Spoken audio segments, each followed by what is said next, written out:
Hello, everybody. Thank you so much for being here with me. I really do appreciate it.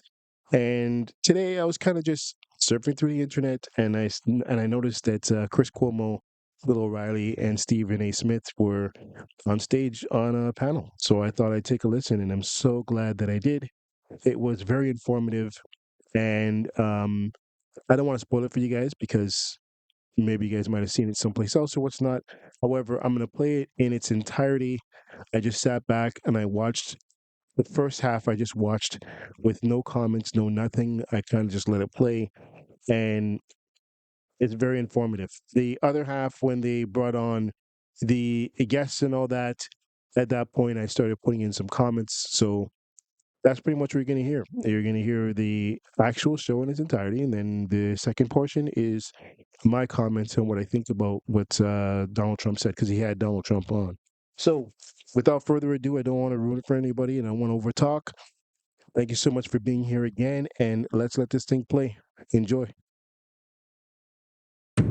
Donald Trump will be our next president. America's decline is over. We will bring back the American dream. And it'll all happen very quickly. How do you meet this moment? He laid out massive ambitions. I will settle the war in Ukraine. We're not going to have World War III. The border will be sealed. The invasion will be stopped. I have created the brand new Department of Government Efficiency. Go! Tariffs will make this country very rich. We will begin the largest deportation operation in American history. Make America safe again, healthy again, proud again. The most extraordinary first 100 days of any presidency in American history. We've just gotten started. You haven't even seen anything yet.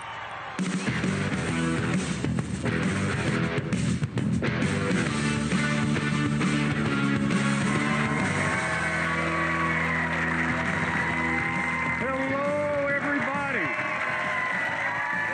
Hello.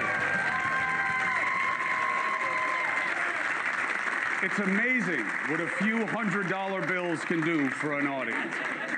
I'm Chris Cuomo. Welcome to News Nation. This is where right and left come to be reasonable. And we're going big tonight. We're being simulcast on the CW network, and we have a big welcome for our listeners on more than 100 radio stations across the country that wanted to cover this town hall, including Sirius XM radio, okay? And I get wanting to carry this News Nation town hall. Tonight, we have the schedule filled with political players and big-time stakeholders. But for all the big names, tonight has to be about you. Really, it has to be about us. The least discussed context in politics, us. Think about it. It's always about them, a side, a party, the other. Tonight, we practice what the first president, George Washington, suggested. Be a country. That is all. We're going to discuss the common concerns that we share as Americans and how those we put in power are making things better or not. 100 days into President Trump's second administration, it is too soon to know where things will wind up, I would suggest to you. But it is not too soon to take a hard look at where things stand. At News Nation, that means balanced opinions. I got Democrat legend James Carville. I got former RNC chair Ronna McDaniel. I got former Republican Governor Chris Sununu. I got leading Democrats from Congress, Jamie Raskin, Jake Auchincloss. I got MAGA spirit animal, Steve Bannon. I got HHS Secretary, Bobby Kennedy Jr. I got podcaster and conservative entrepreneur extraordinaire, my friend Patrick Bet-David. I got players everywhere. And last, certainly most important, the President of the United States, Donald John Trump, will call in to answer questions about the concerns of the American people. So much horsepower, I can't handle it alone. So I have two heavyweights with me, the one and only Bill O'Reilly and the shooting star that is Stephen A. Smith. Best part? Tons of time. Tons. Why? Our sponsor, American Hartford Gold. Thank you. Thank you for allowing us limited commercial interruptions. It makes such a difference. We're going to be taking questions from you. We're going to be having the remote wall audience of all these people there pretending to pay attention to me right now, which is very nice. Good question. Keep the energy up. Only 7 hours ago. And we have a wall of questions that are feeding in on a steady stream from X. You want to ask a question? Great. Get on X, use the hashtag Cuomo Town Hall, or scan the QR code on the screen to submit your questions online. All right? Now, to set the table, News Nation commissioned a special poll for tonight from DDHQ, the outfit that we partnered with that allowed us to call the last election first, okay? We just put it public. Here's the new polling. 44% of Americans approve of Trump's handling of the job. Historically, that puts him middle to the bottom. It's not a great number. But then again, it is in line with where he was during his first term. You know, you got to measure it relatively, not just for a headline. Nearly 60% say the country's on the wrong track. Huge majorities of Americans are concerned about a recession and inflation. But here's the most interesting part of the poll for me that I haven't heard anywhere else. DDHQ also found that on the question of the need for a third party in America, 40% of Americans want one. Only 17% say the two-party system is effective. Think about that. It is the best harbinger for change I've heard in my almost 30 years in this business. That finally Americans are waking up to the fact that our political system is about two parties, not all of us. So let's bring out the better minds that will help me for the duration. First, author and journalist, the one and only Bill O'Reilly. And the best dressed man in television, Stephen A. Smith. Thank you. Where is he? Where is he? There he is. Thank you. Thank you, my brother. All right, gentlemen. Thank you for being with me, as always. Would you like to have a seat and give me a quick take on the state of play? Well, there are three seats. I'll let you figure it out. All right. All right? So, let me have these. They have lots of nasty things written about you on there. So, Bill O'Reilly, how would you describe the state of play with these first 100 days under our belt? I'm glad I'm an American. That's number one. I don't think there's Armageddon on the horizon. So we have President Trump on the phone. And I was able to book him because President Trump isn't afraid of anything, I don't think. I've never seen him be afraid. And he gives a press briefing every day from the Oval Office, every day. And he knows that most of these people hate him. They want to see him embarrassed. And we're not going to do that tonight. There's no gotcha. What I'm trying to get across to News Nation audiences, this is not confrontational. This is informational. We're trying to get as much information as we can from not only the president, who I'm going to get to in a second because I don't want to waste his time, but also from the other guests. Now, there may be some heat, all right? And I'm the bouncer, all right? They're paying me to be the bouncer here. And I will enforce no personal attacks, no sleazy comments that are, you know, hooks for the internet. We're not going to do that. Now, President Trump. So I've known him 35 years. And sometimes he likes me and sometimes he doesn't. My job is to call him as I see him. And that's why I've been successful. And I'm also a historian, as you know.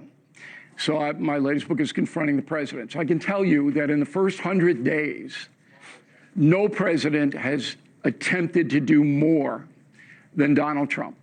Not one. The second one, number two, is George Washington. Today is the anniversary of his inauguration in 1789 as the first president of the United States. And Washington had to do it because there was no country. He didn't have anything. So he had to, in the first 100 days, get the bathrooms working, you know, get it, you know.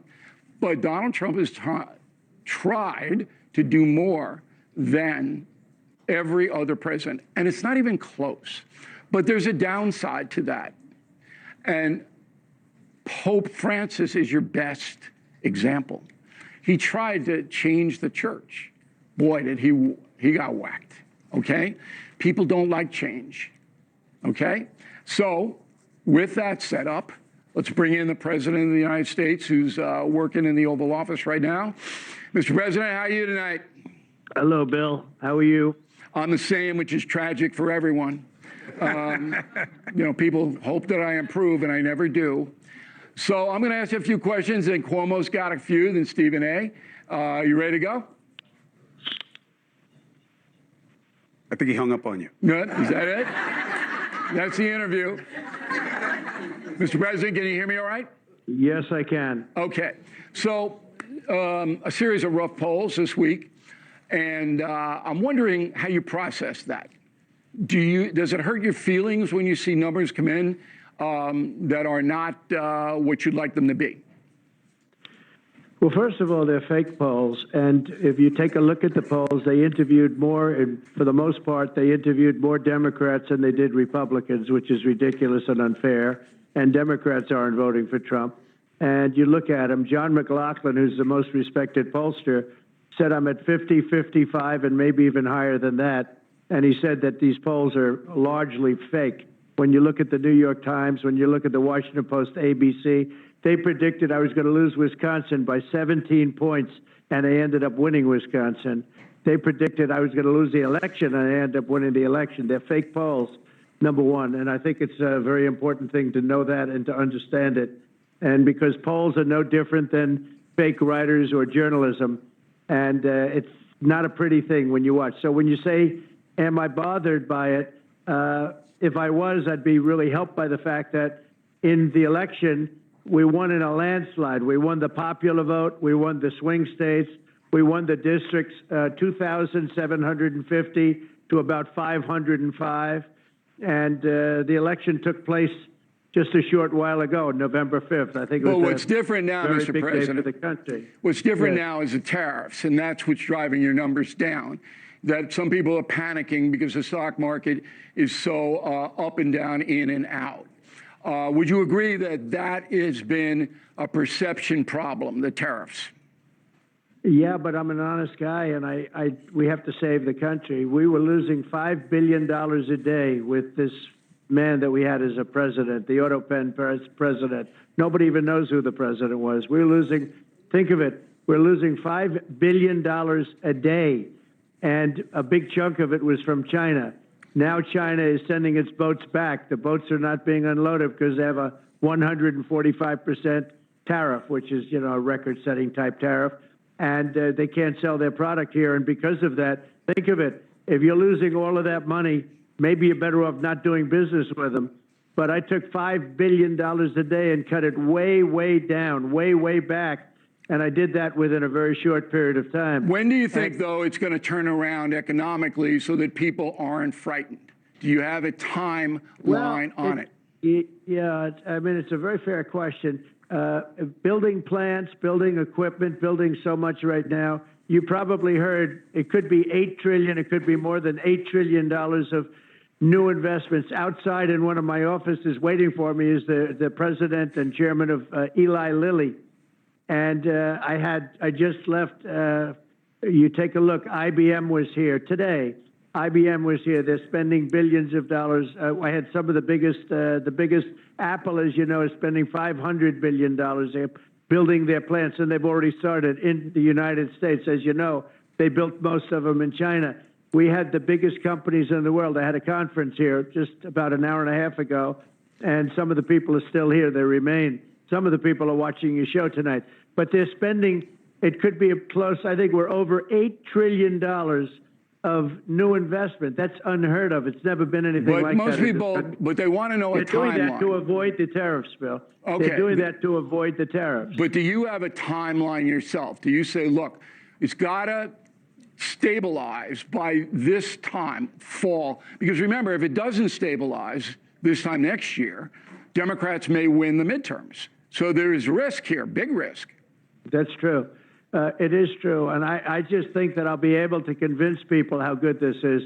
This is what other countries have done to us. We've been the laughing stock and the whipping post. We've been ripped off by every country practically in the world, just ripped off on trade. And by the way, ripped off with NATO and the military too, because we supported NATO to a tune that was almost, at one point until I became president, it was close to 100%. We were spending.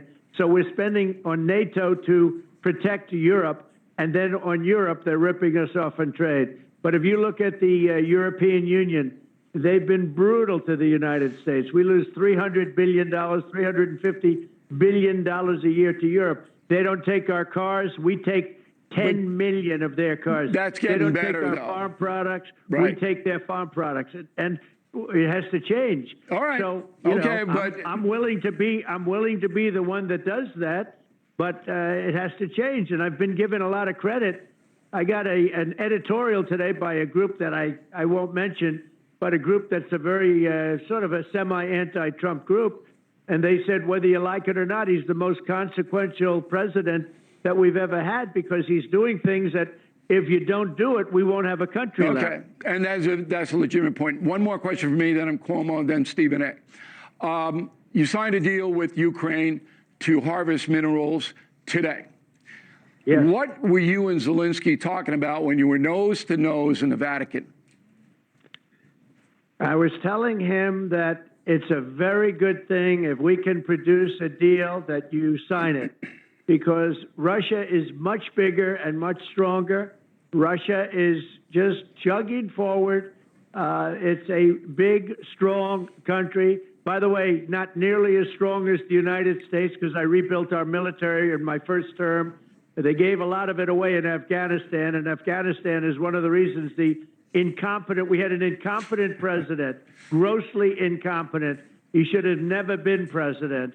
But we had a man that didn't know what the hell he was doing, and Afghanistan showed the stupidity of our leader and the weakness of the military. We have a great military. I knocked out ISIS in 3 weeks. All right, but you got the deal. You got the deal with Zelensky on the minerals. That means the United States is going to have a presence in Ukraine. Is that going to inhibit Putin, do you think?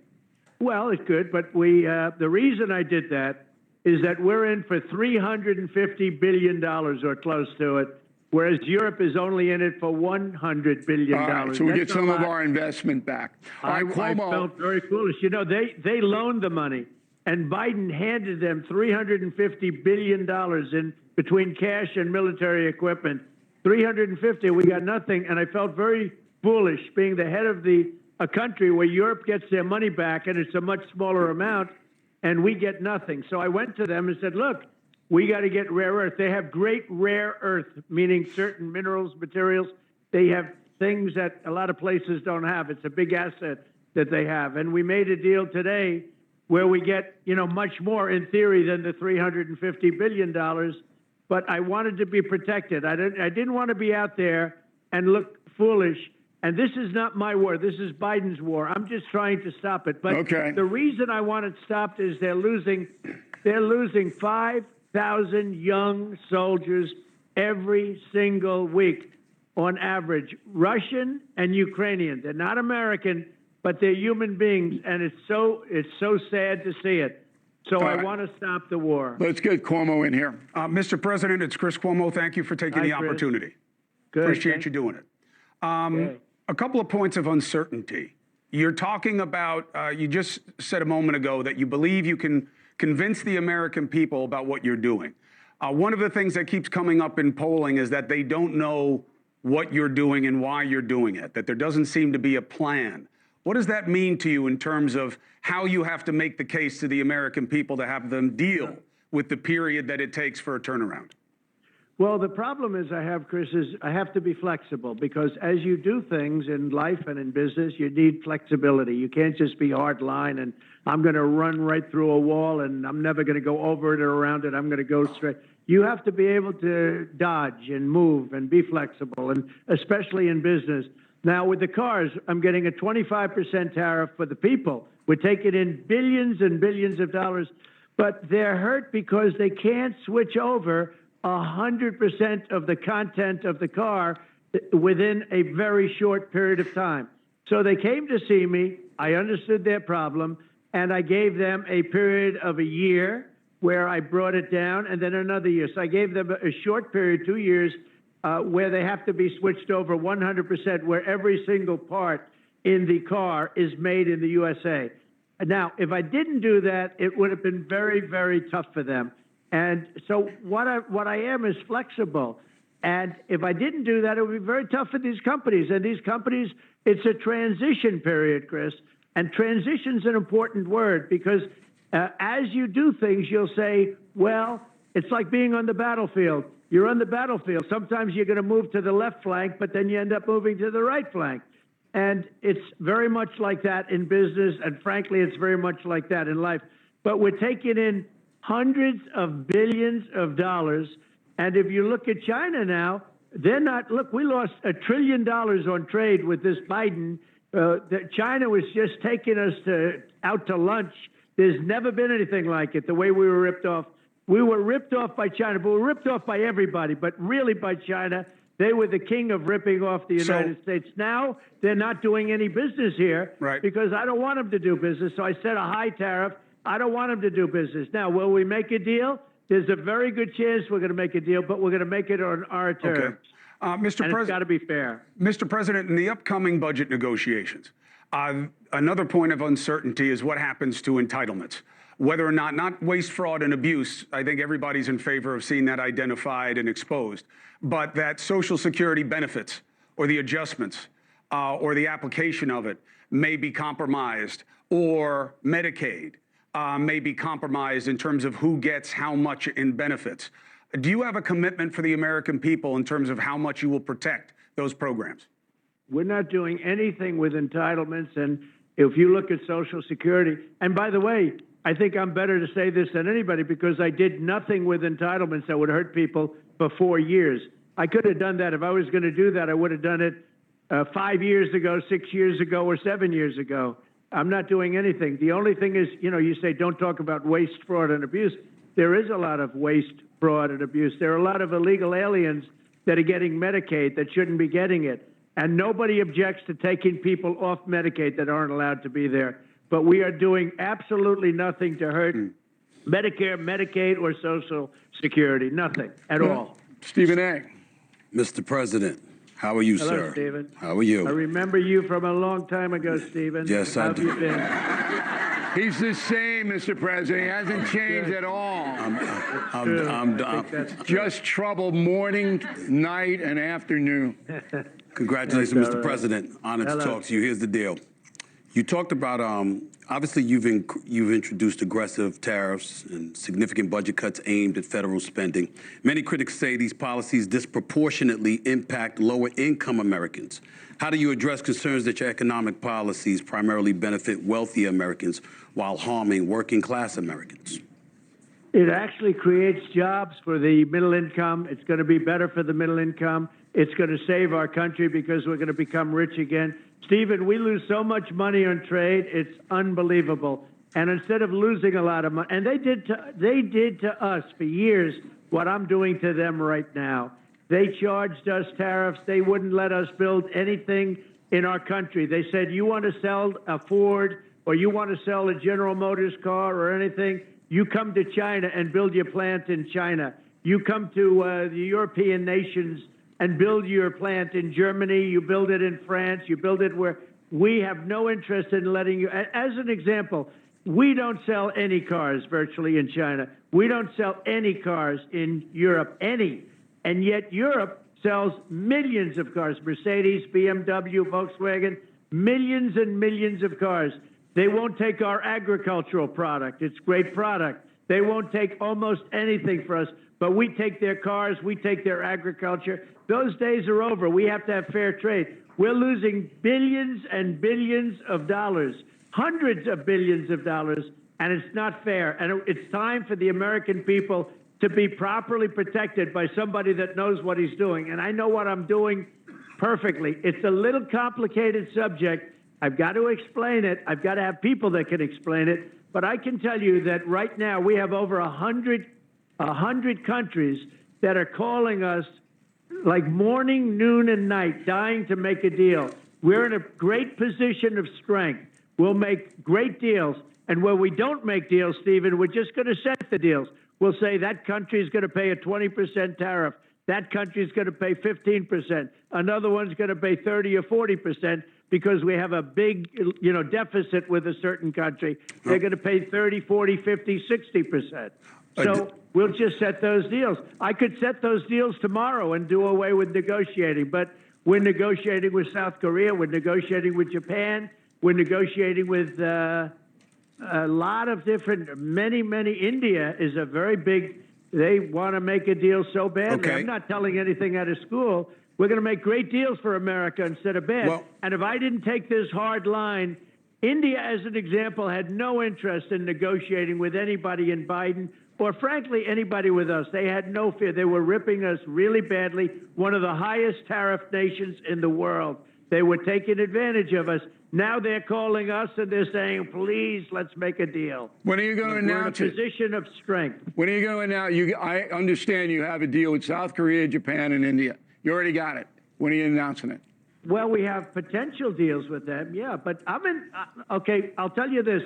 I'm in less of a hurry than you are. We are sitting on the catbird seat. They want us. We don't need them. All right, remember the folks are nervous, though. But they've been ripping us. Let me just tell you, they've been ripping us off. We got that, but the folks. South Korea has been ripping us off. We pay for their military. You know, when I was there, I got them to pay billions of dollars toward the military. We pay for their military. They take advantage of us on trade. Now, these are friend and foe. We often do better with foe, meaning the enemy, than we do with the friends. The friends have been brutal to this country on trade.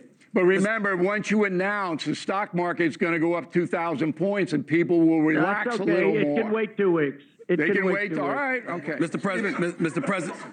President, an additional question that might require an explanation. Your administration has issued executive orders dismantling DEI initiative across federal agencies, including revoking equal opportunity mandates and slashing funding for minority-owned businesses. Critics argue these actions reverse decades of civil rights progress. So how do you justify these measures, and what message do they send to the marginalized communities in this country? Well, it was won at the as you know, it was won at the Supreme Court. And what we're doing is we have a country that's based solely on merit now.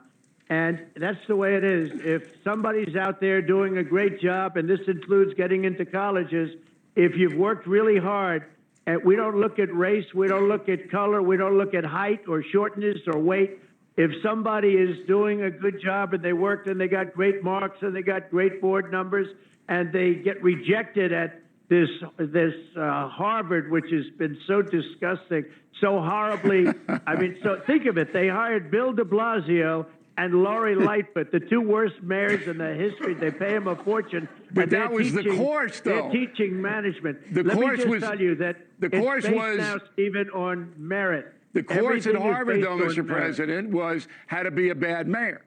That was the course. So they had to hire that would those be two. good. Then they would be terrific. Laura, I got a studio audience question from Lee Shapiro. Lee's a tough guy. Lee says, what's the biggest mistake you think you've made in the first 100 days? I'll tell you, that's the toughest question I can have because I don't really believe I've made You mistakes. made any mistakes. We're in a transition period. We're in a transition period. I think Lee is reassured. I think you're going to see tremendous economic victories over the next period of a year, like far greater than ever imagined. Right now, as I said, we're losing billions and billions of dollars on trade. We're going to make billions and billions of dollars, but it takes a little while. That doesn't happen overnight, but it will happen much faster than people understand. All right, Cuomo's got one more. All right, let me get Stephen Smith in here, and then I got a question for you, Mr. Well, appreciate your time. Mr. President, thank you for your time. It's interesting that you brought up Harvard, because when people think about Harvard, what they're basically talking about is they're asking, what do you say to those who view your actions as an attack on academic freedom rather than a defense of fairness? What do you say to that? Well, I say this: we had riots in Harlem, in Harlem, and frankly, if you look at what's gone on, and people from Harlem went up and they protested, Stephen, and they protested very strongly against Harvard. They happened to be on my side. You know, I got a very high black vote. You know that. Very, very high black vote. It was a very great compliment to me. I did criminal justice reform. I did opportunity zones for one of the greatest economic deals ever for the black and Hispanic community. I got tremendous.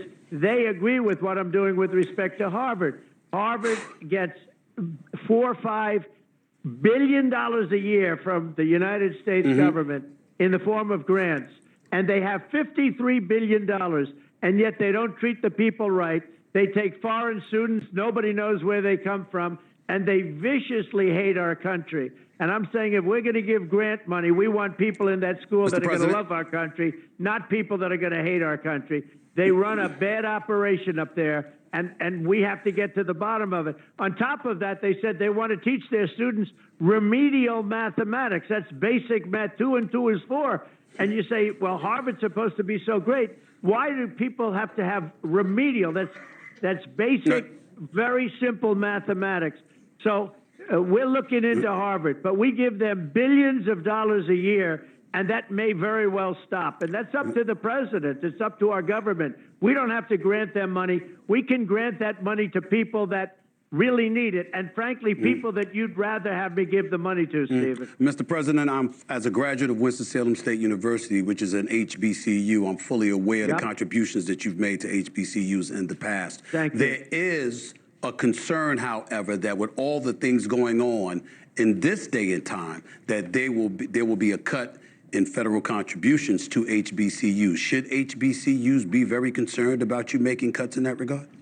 Not at all. And let me just tell you, I'm glad you brought it. Historically black colleges and universities, I saved them, Stephen. They were going out of business. They came to me, about 50 people that headed up, and they came to me the first year, and I took care of them. I took care of the black colleges and historically black HBCU. I took care of them. You know that better than anybody. Then they came to me the second year, and I said, wait a minute. Why do you keep coming back? I saw you guys, and they were great guys. Some of them, to this day, are still really friendly. And by the way, they love Trump, every one of them. They came to me the second time. Well, you're giving them money. They came to me the second time. They came to me the second time, and I was surprised to see him. I got it, Mr. President. Just to finish it. They came to me the third, and I said, fellas, you need long-term. I got the historically black colleges and universities. I got them more money than they ever dreamt possible. And they're in great shape now, and they have long-term financing. Nobody did that but Donald Trump. Okay. Stephen A. Smith may run for president, as you know. I hope so. Do you have any advice for Stephen A. If he launches the run? No, Stephen A. He's a good guy. He's a smart guy. I love watching him. He's got great entertainment skills, which is very important. People watch him. You know, a lot of these Democrats I watch, I say they have no chance. I've been pretty good at picking people and picking candidates, and I will tell you, I'd love to see him run. All right, there you go. You got one more? Not me. I like him too much. Mr. President, we're gonna let you go. Thank you very much. I just wanted to ask you something because I know that for you, legacy matters. You talk about it in-house, you talk about it out-of-house. When you got shot, I reached out through family. I wanted to talk to you, and I wanted to tell you a couple of things. One was that I hope that you were okay and that your family was dealing with it all right. And the second one was that I was embarrassed by how it was being covered as if maybe it didn't happen. And I told my audience that I spoke to you. I didn't talk about the details of the conversation because they didn't matter. But there was a lot of heat that came my way as if I shouldn't have been making a comfort call to Donald Trump. We're very divided. You know this. You want to be remembered as one of the greatest presidents in America. You know our history. Every president who's considered great was seen as a unifier. What do you need to do to be remembered as someone who could bring this country together?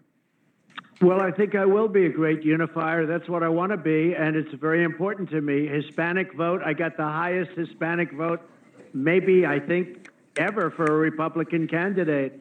If you look at the border between Mexico and Texas, I won every single border state, and it was all Hispanic vote. I won Miami. I won Florida. I think I am a unifier. I think I have votes that Republicans have never gotten before, and that's why I was able to win the election in such a big fashion. With all of that being said, what I have to do is save the country. The country was going down the tubes. This country was in big trouble. You had a border where millions of people were pouring in from jails, from prisons. They were pouring in at levels from mental institutions, gang members, terrorists, and we're getting them out. You can't have a country with these people there. We had 11,888 murderers. Many of these people killed more than one person. More than 50% of them killed more than one person. We got to get them out of their country.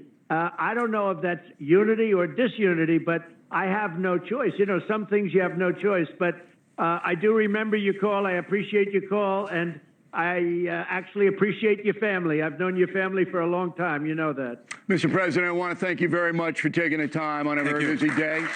Our audience there. And it was very kind of you to do it, and I think people got a lot out of it. Thanks again. Thank you much. Thank you very much, everybody. All right. Thank you, Mr. President. Thank you, Mr. President. So we're going to go to break, but I want to get your take on this. Stephen A., you know, Bill and I have interviewed the president multiple times. Yeah. Meeting him in conversation, dealing with the issues as you know they exist. What do you think about the answers? I had no problem with the answers. I mean, obviously, he was long-winded in saying what he was saying. It was hard to dispute some of the things that he was saying.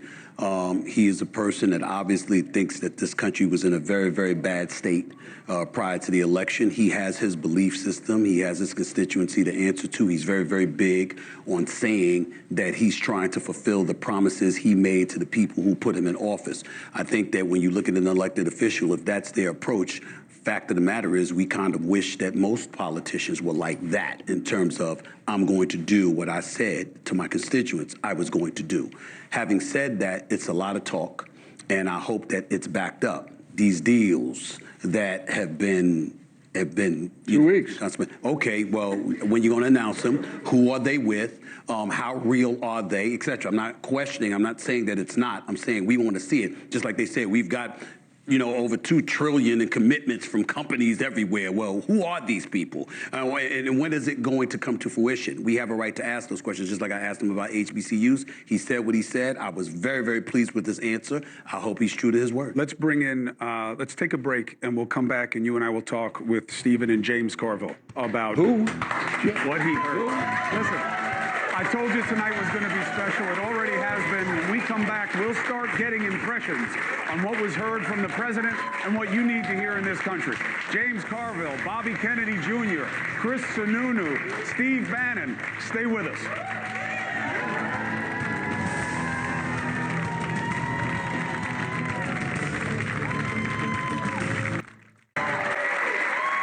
Can't tell if they're happy or enraged, but either way, it's good to have energy. Welcome back. I'm Chris Cuomo, joined by Bill O'Reilly, Stephen A. Smith, and we have a big special night for you here at News Nation for a town hall to mark President Trump's first 100 days and to get a take on what the president said, what it means to us as a country. Democrat, legend, strategist, James Carville. It's good to see you, sir. The basic premise you heard from the president is we were getting killed on trade. Somebody had to do something. It's risky, but I'm all in for America.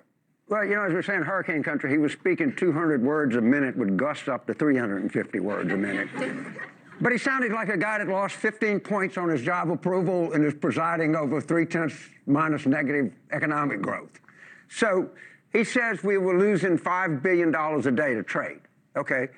The market lost $5 trillion. Now, I'm just as Cajun math, but I think $5 trillion is more than $5 billion if I just take him at the word. That's not a permanent loss, though. And you come back in a heartbeat. So you may. So what's but if you lose, if it goes down 12% and then you come back 10, you're still down 2. Then he loses the midterms. We'll see. We'll see what happens in Virginia. We got plenty of football left to play. Question is, look, he's trying to right some wrongs. And when you do that, you're going to run into headwinds. You know that. Oh, wait a minute. We had what the economists call the economy that was the envy of the world. Okay? Does anybody look at the U.S. economy now and say, we're the envy of the world? We've lost all of this market share. We have negative economic growth. We're installing a policy. It can't be the envy of the world when you're a consumer. Everybody knows all you're doing is buy. And everybody's expecting a giant crash to happen in the US. So you're not the envy of the world when you're just consuming all the time. And what Trump is trying to do, he's actually ahead of the curve. He's trying to prevent a super crash from happening. Okay, so he might go down or whatever, and things might not go the way you want it to go. The point is that Trump is doing things right now that no other president had the balls to do. He's righting the wrongs of previous years from other presidents or from other administrations, let's just say. That is not easy. That is not easy. To do that to America, the biggest and strongest country in the world, that is not easy. Okay, it might not be the biggest country, and it might not have the most people. Okay, let's just correct that. However, they are the major country in the world. So to steer that ship is not an easy ship to steer. Okay, so you're going to run into, just as Bill O'Reilly said, you're going to run into some headwinds. You're going to run into a few issues here or there. That's just the way the ball bounces. So you can already tell that he's not too happy with Trump, this individual. But what can you do, right? What can you do at the end of the day? You can you could continue doing things the way they were going, or you can change things around and see if you can make things work in a different way. And I respect Trump for doing what he's doing, and I'm sure he's already been voted in by more than half of America. So policy, and it hasn't worked yet, and to try to corn laws in England. And so we're starting a trade war that have no idea what he's doing. And now he's saying, well, maybe you're only going to get $2 for Christmas, and it might cost you a little bit more. Okay, well, I'm 80 years old, so I'm not worried about the price of dollars that much right now. But what's working here? Nothing. So what would you do? What would you do? Well, first thing, I would have never started a trade war. Okay, so you're okay with $1 trillion going out more than comes in? You know, a prosperous nation is always going to buy more from an unprosperous nation. We're always going to buy more T-shirts. Right, so you were happy with let me finish, man. No, go ahead. I'm just giving you the rule of trade. We're going to always buy more T-shirts from Sri Lanka than Sri Lanka is going to buy Boeing aircraft from us. And the fact that you do have a trade deficit is an indication that you have a prosperous country and you buying things that come over here. Okay, so you're fine with it. You're fine with the $1 trillion, and Biden was fine with it because he didn't do anything. Well, first of all, I am not fine with starting a trade war. Okay, that is an utter disaster. Big gulf. You know, when my guy was president, you know, I always tell people, what made y'all worse? The peace or the prosperity? There is not a single economic indicator where Democratic presidents do not massively overperform Republican presidents. You look me up, you check me out on every possible thing from GDP growth to job growth to stock market growth to anything you can think of, including deficits. Does that include because the Democrats throw money at everything and expand government. And then what happens is it's sort of like the when you have ebbs and flows. It's an ebb and flow, right? So the Democrat comes in, spend, expand government. The Republican comes in, cuts, and doesn't expand government, cuts government, shortens government, right? And that's the way it's been for I don't even know how long. It's been like that. So what he's saying has no merit because a Democrat will go in there and everybody's happy because it's just spending time, and then the Republican has to now right the ship, which is what Donald Trump is doing. And it's very easy to point the finger at Donald Trump.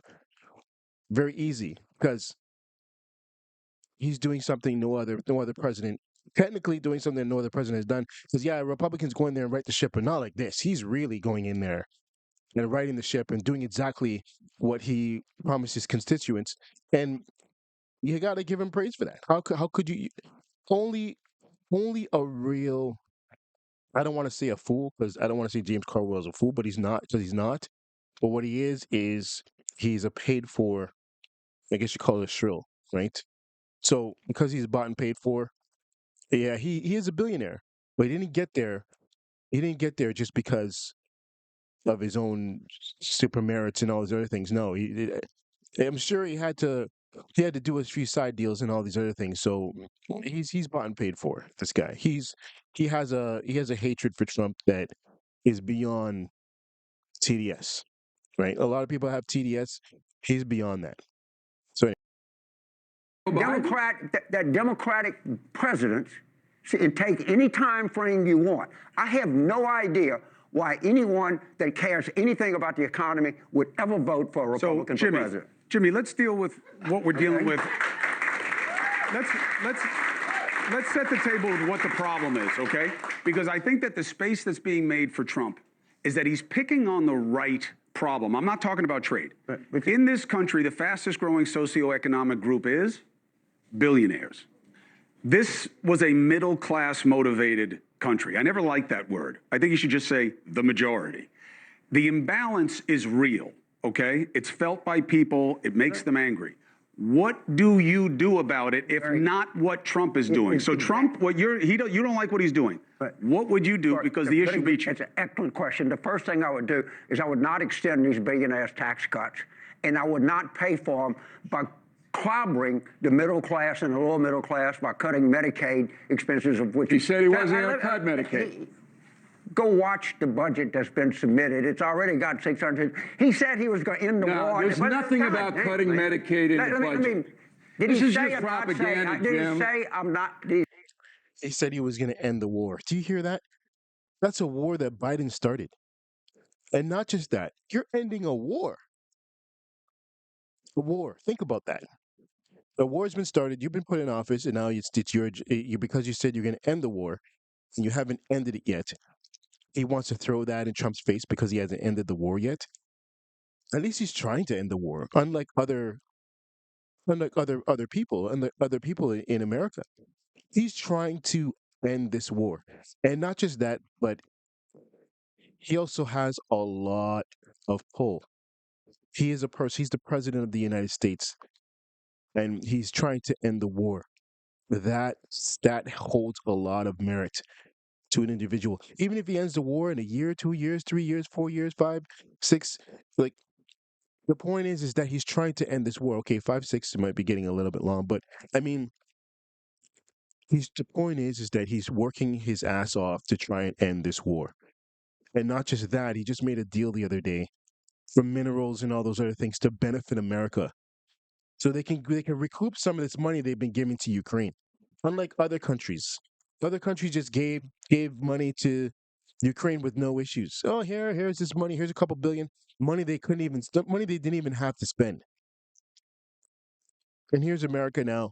All right, we're going to end this war. Not only we're going to end it, but also we're going to make a deal with you in regards to your minerals. So then we can start recouping back some of this money that you owe us. And that will have that's some jobs right there. That's job building. Trump is doing the right thing for America. And you have individuals like this go on big shows and start saying things that aren't true, and no one actually corrects him. I have to say, I've been listening so far, just like you guys, and Chris Cuomo, Bill O'Reilly have been giving him nothing but pushback. I haven't really heard Stephen A. say anything. Not knocking Stephen A., but I haven't heard him really say too much. I mean, I think he tried to jump in or something, but then the other two jump in, and Stephen A. is doing this out of respect, I believe. But Stephen A. is just as big as any of those two. If not, I don't want to say bigger, but it's something. This conversation right now, this conversation they're having right now, is very important for America, because America needs to know that Donald Trump is working his ass off in order to help you. He's not doing it to fill his own pocket and do all those other things. He's helping America. And if he gets paid in the process, what does it matter? The point is prosperity for America. That's the point. If every country had a leader like that, would you be upset to have a leader in place where that leader only thinks about prosperity for you? Come on. You say or not say, I'm going to end the Ukraine war. It's a bunch of bull, and you know it. No, you can't. You can't say it's in the budget. There's a Medicaid cut when there isn't. Excuse me for speaking while you were interrupting me. I am. This is ridiculous. And he does it every night. Can I make a point? He wants to make a point. Honestly, I know Stephen A. and Cuomo are looking at it like, oh my gosh, you just yelled at him. But did he deserve that? Every single night he goes on television spewing lies. Every night. Yes, go ahead. He was going to end the Ukraine war on day one. Oh, come on. Oh, he It's didn't say that? absurd. But What did Biden do? You know what I'm saying? He's talking about the Ukraine war ending it in one. No, come on. Come on. You have to say something better than that. For 4 years in there, nothing. I didn't drive say me that. nuts. He said he was going in the Ukraine can't war. tell by your Please demeanor. fact check me. Somebody look Very it up on calm. your cell phone. Did Trump say I'm going to end the Ukraine war on day one? And I was going to wear an LSU T-shirt, but I'm not now. You don't have to. Can I ask a quick question? We'll get over it. We You have got to two- fight to two get into this. arguments. I'm not going to fight. James, You gotta can I ask get a quick in. question? I'm not asking as if I know the answer. I'm just asking you. Okay. I respect Chris Cuomo for telling Stephen A. to get in because even Stephen A. realized that he's just sitting back and watching the show go on. No, Stephen, you need to get in there and start asking some questions. I understand. See the way he's patting Stephen A. on his back. They're obviously friends because they're Democrats, right? So Stephen A. knows him and he's patting him on the back. Maybe it's because he's been asked such tough questions and he hasn't been treated like this in many years. The man's 80 years old. He's like, Stephen, take it easy on me, man. Like, don't go too tough on me with this question. But point though is that I want to hear what Stephen A. has to say. He asked very good questions to Donald Trump. Excellent questions. As a matter of fact, they all ask good questions. Every single one of them asked very good questions. But I still want to hear the three of them ask this individual questions and give him some pushback and maybe even agree on some things. You know? There's a $37 trillion deficit. Chicken's going to come home to roost. Eventually, the American citizens going to have to pay for it, whatever. Right. The point that I'm asking is this. What level of culpability do you attach to the Democratic Party in contributing to that national debt? 35%. You can go 35 to 65? Yeah, you can go back and look at deficit growth under Democratic presidents and deficit growth under Republican presidents. It's actually a figure that you can see. And you can look at it over 75 years, you can look at it over 50 years, you can look at it over 25 years, in any time frame that you want. And I'm sorry, but they are facts out there. And they're indisputable. No one can dispute that. There's been volumes of research done on this. And right now, the extending these tax cuts are going to easily be $4.5 trillion. Easy. And then where are they going to get the money? It's a billionaire bailout. That's what they do it. Or not. And here's why I say that. That in television is called a segue. Steve Bannon is going to join the conversation. And the reason I do it on this point is because when I was talking to Steve most recently, you can pop him up. Steve, thank you very much.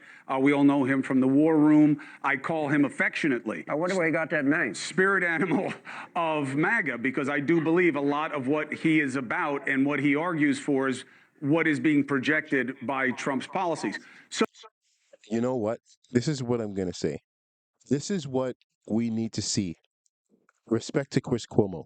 This is exactly what we need to see. We got James Carville. Sorry if I pronounce his name incorrectly. And Steve Bannon, Stephen A. Smith, Bill O'Reilly, and Chris Cuomo all talking together. Think about that.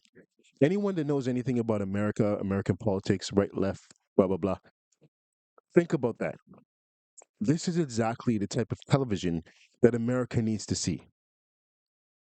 Because this clearly shows that Cuomo is reaching across the aisle and bringing people over and having discussions with anyone. And it also shows that these five individuals, open, or let's just say six when we add Trump, are open to having discussions with anyone about their beliefs and thoughts. And that's what needs to happen. That's the way, honestly, that's the way the world needs to be.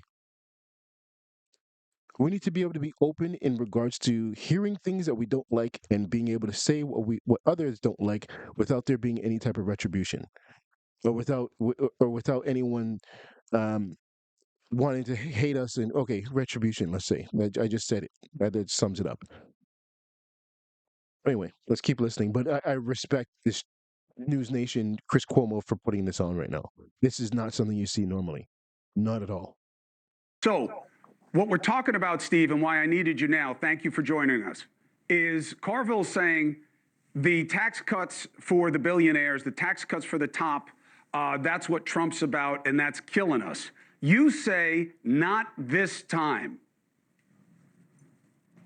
Yeah, absolutely. I mean, look, when Biden and Schumer and Pelosi ran things in January, February, March, April of 2021, did we see a tax hike on the billionaires? You most certainly did not.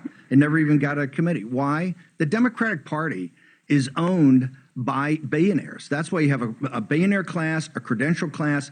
James, they've abandoned what used to be Clinton's base. They abandoned the working class folks in this country. They abandoned Democratic families like mine. They abandoned it. And that's what President Trump is trying to reverse, is what really started with Bush 41 and Clinton, is globalization. Show Jimmy, because Jimmy's going to respond. It was Bill Clinton that allowed the Chinese Communist Party into the World Trade Organization. By the way, both parties did it, the neoliberal neocon, and that's why both parties are responsible for this. President Trump, this is a revolution. You're 100 days into this. And that's what he's trying to do, is redo the entire commercial relationships of the world that focus not just on America first, but American citizens first, and particularly working class and middle class, to bring high value added manufacturing jobs back. So Steve says that he's going to raise taxes on the rich to help pay for the tax cuts for the middle class this time. I hope that Steve is right. I don't think he is. Why? Well, because I think they're going to cut tax. I think they're going to keep the tax cuts for the billionaires. If he's right, if they raise taxes on rich people and help middle class people, and they keep expanding health care for middle class people and subsidies to help so people can buy insurance, if they keep doing that and they tax billionaires, you know what? I'm going to come on your show, Chris, and say, you know, I got it wrong. I got it wrong. But do you Trump agree? is really for the average person. He's really not for the billionaire. But do you agree with Steve Bannon when he says the left is sold out to the elitist on that side of the aisle? The same thing that you're accusing of the Republican Party of doing that the Democrats have been doing. Do you agree with that? I don't know. I don't. I think the Democrats have their own problem. I think that Trump's election was self-engineered by the Democratic Party. I think it was a horrible mistake to embrace the language of the identity left. I think it was a horrible mistake not to speak up and say Biden shouldn't be running for re-election. And Stephen, you did that, and I congratulate you on that, and you were there early. And I think it was a further horrible mistake is on July the 21st when he dropped out. And President Barack Obama was trying to call people and said, "Well, I have a contested operation here. We got to get these people front and center." Because honestly, I love this. I don't know about what you guys think, but I love this. I love the fact that they are all on one show talking together, spewing their version of what the facts are. Not arguing, not screaming, not cursing at each other, not walking off set, doing all that. They're actually sitting there and having a discussion in regards to America, in regards to their country that all of them live in. Okay? I mean, they're all rich enough to not live there, but all of them live there, according to my knowledge. And they're all having this discussion. So I just had to say this, to say that again. I'm gonna let it play. So I think I'm gonna let this guy cook. Okay. I won't stop it for a bit. All right, let's just, unless he says something crazy. Unless someone says something crazy, I'm not gonna stop it again. No, well, I will stop, but not much. the Democrats, and I'll blame them, made three terrible mistakes that made this possible. If we don't make any one of those three mistakes, then Trump doesn't win. So I'm not here to defend the Democratic Party existed. But what I'm saying is the Democrats have an incredible opportunity to stand up to these billionaire tax cuts and to stand up to these cuts of health care for ordinary people. And if we do that, we don't have to trust the American people. So let's take a break. Let's keep the conversation going. Steve Bannon, it's great to have you here. Who would ever think that Steve Bannon and James Carville are in the same place in terms of what has to happen? I just said the exact same thing, didn't I? with tax policy. That guy is smarter. What happens, we'll see. But I told you it was going to be a special night. I told you. We'll be right back. Stay with News Nation.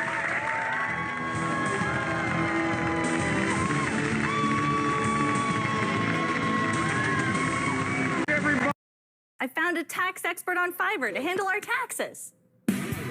Filing taxes was finally easy. Almost. Everybody, welcome back to News Nation. It's a big night. We've got over 100 radio stations. Oh, okay. I thought he was kidding.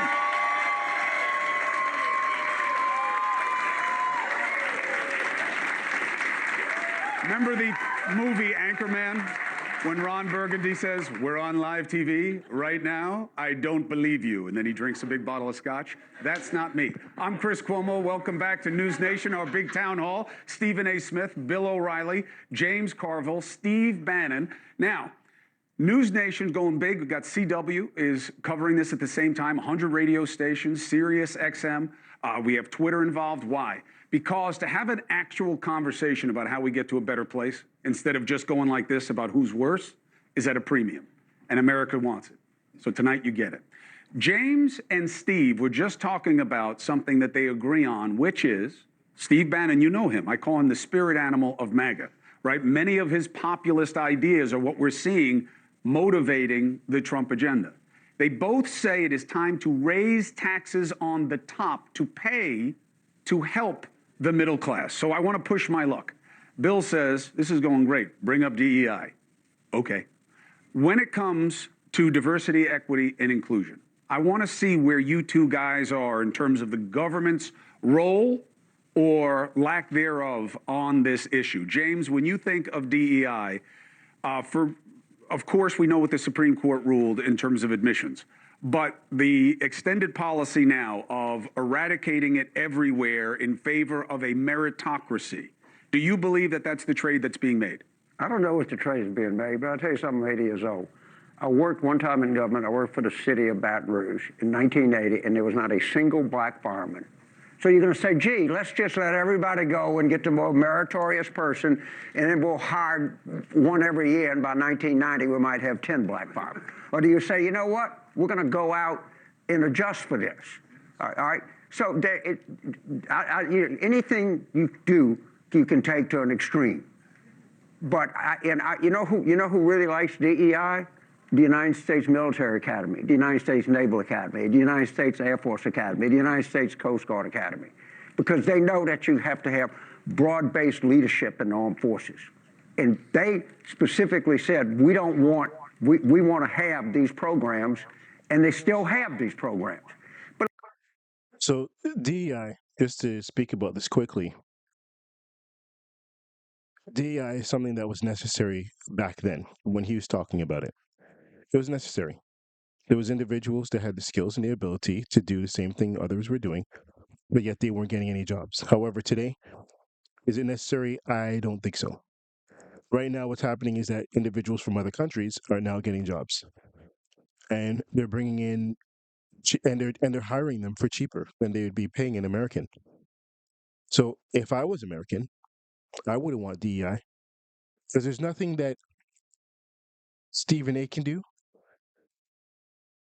that Bill O'Reilly can't do, and there's nothing that Bill O'Reilly can do that Stephen A. can't do at this present time. As you can see, they're all on the same stage. They're all doing their thing, right? There's nothing that Steve Bannon could do that, personally, that I can't do if I was in the same position as Steve Bannon and they're the president, you know? But in all truth, we're all on the same level playing field right now. And your merits and your efforts is what's going to get you to where you need to go. And that in itself is exactly what the American dream has always been about. It's never been about, okay, well, well, not that it's never been this, but it has been before where, oh, if I was white, I can succeed there, whatever. But now it's not about if I'm black, I can succeed there. Not if I'm Spanish, I can succeed there. Not if I'm white, if I can succeed there. Asian, Indian, German, whatever you want to be. Those things don't exist anymore. Now, your work and your effort that you put in is going to get you your success. And that's what the American dream is about. At least for me. I don't know. What do you guys think? But like anything else, you can overuse something, you can use it for nefarious persons. But do I think that a diverse workforce is a good thing? Yeah, I do. I do. And I think there have been certain inequities in our society that are still trying to resolve themselves out. And if we can do some things, not go crazy, but we can do some things to help resolve this, I think it's a good idea. I think corporate boards that are diverse can better serve the customer base that they have. All right, when I fly on Delta Airlines, you know, the people that fly on there, the flight attendants, I mean, they're all different ethnic groups, different races, and that's great. And the Delta board should have some reflection of that. Not the idea to give everybody some SAT test, and then you say, well, gee, that's just where it is. But I think diversity, if properly done, is a very important tool in the United States, and I think it should be done. So, Steve, when you hear what James says, what lands, what misses? I think it all sounds and feels great, but this is the problem. It's all about feeling. That was a sop thrown to people. You want strength in the minority and Black and Hispanic community. Let's get high value added jobs back here. 10 million illegal aliens were allowed in this country to drive down wages of Blacks and Hispanics. The Federal Reserve is very open about that. Wall Street bragged about it. That's the biggest thing that's affecting Black and Hispanic lower income families right now. What President Trump's trying to do is level the playing field, get wages back up. This entire reorganizing the global trade system is to bring high value added manufacturing jobs back here, not these service jobs, manufacturing jobs. So you can have a healthy middle class, but more importantly, a healthy working class with high paying jobs. And by the way, so that's where Trump's focused. The DEI, Steve. This is what Wall Street and the corporate America always do. They throw you some sop. That's a shiny pony to divert your attention of how they're screwing the working class and middle class in this country every day. It's two different, and as President Trump just said, did you hear his interview here? Yes, sir. Okay. It's two different things. Yes, you want to provide as much opportunity for Americans to make as much money as they can, and manufacturing will do that. But you dodged the question, Steve, about preference. See, I'm fine with diversity. Okay, I agree with Carville on diversity. It's a strength. And I'm fine with inclusion. I think everybody should have an equal pathway to pursue happiness. I hate equity, because equity then favors one group or gender over another. Donald Trump, the president, was very clear on News Nation tonight that he does not want that. That if you are going to be admitted to a school or be accepted for a job, you do it on merit, not on gender or skin color. What do you think about that?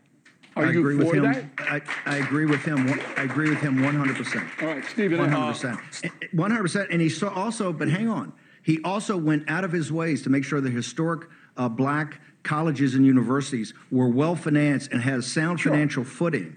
Right, so people get opportunities and get access to college. If they can't get into these other colleges, they get in college. Some of those are some of the greatest. Hampton Institute in my home state of Virginia is one of the finest colleges in the country. Right. President Trump has gone out of his way to do that. President Trump is somebody for every American. It's about being an American citizen, and he's fighting for that every day. Steve Bannon, Stephen A. Smith here. Good to see you again. Thank you again for coming on my show a few weeks ago. Okay. You bring up DEI and you talk about it on merit. And one of the things that you and I debated back, we went back and forth about it. I said, first of all, my definition of DEI is didn't earn it. Let me put that out there. Secondly, what I'm pointing to is the neglect in recalling while some of these policies were implemented to begin with. So when we talk about the eradication of quote unquote DEI initiatives, what it leads me back to is, okay, there was a white male power structure that existed throughout history before these policies were implemented that didn't operate based on equity, didn't operate based on merit, rather. They operated based on, to use your word, Bill, preferences. What in God's name are we seeing in this day and age that tells us that America or this administration or Congress, whomever, that their preferences is going to be diversity as opposed to a return to the quote-unquote good old days. The diversity is merit. No, but you get exposed. That's a journalist point of view. No. The journalism, if you have a company that's not going to hire any minorities, then every reporter in that town should be standing outside that company going, hey, what the deuce are these people doing? But what everybody has to understand is you don't correct historical wrongs by creating modern wrongs. You don't do that. All right, hold on. Jimmy, I want to get you in, and then we're going to pivot to a different topic because I got Secretary Kennedy. I wanted to hear Stephen A's question get answered, though, because Stephen A just asked a very solid question. How do you prevent the company from saying we're just not going to hire outside of our our country, our culture?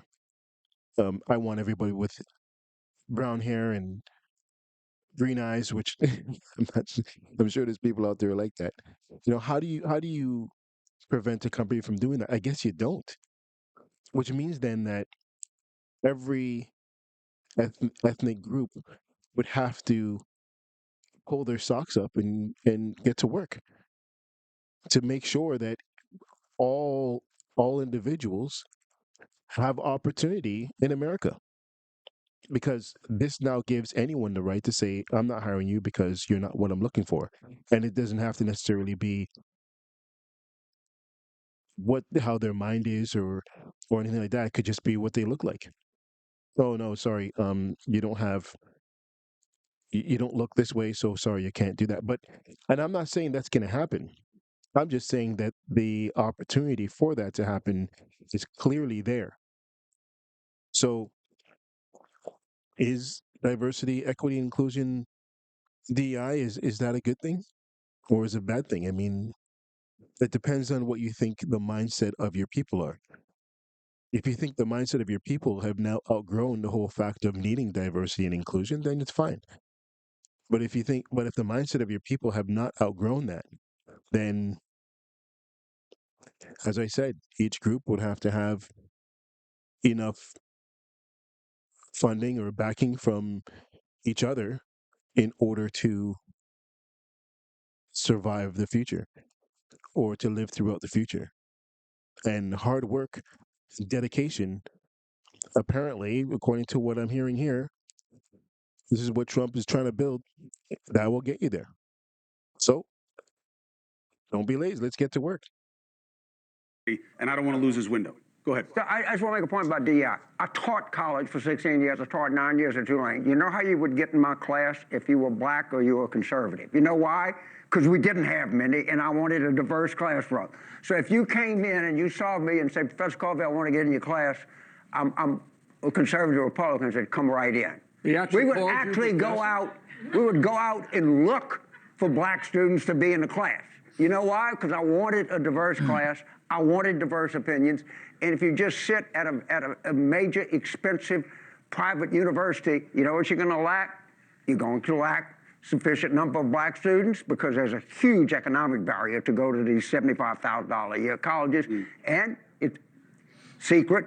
These colleges are overrun by liberals. I wanted other people. I practiced diversity. I practiced whatever you want to call it. I actually solicited black and conservative students because I thought it made for a better education for everybody else. It made for a better classroom.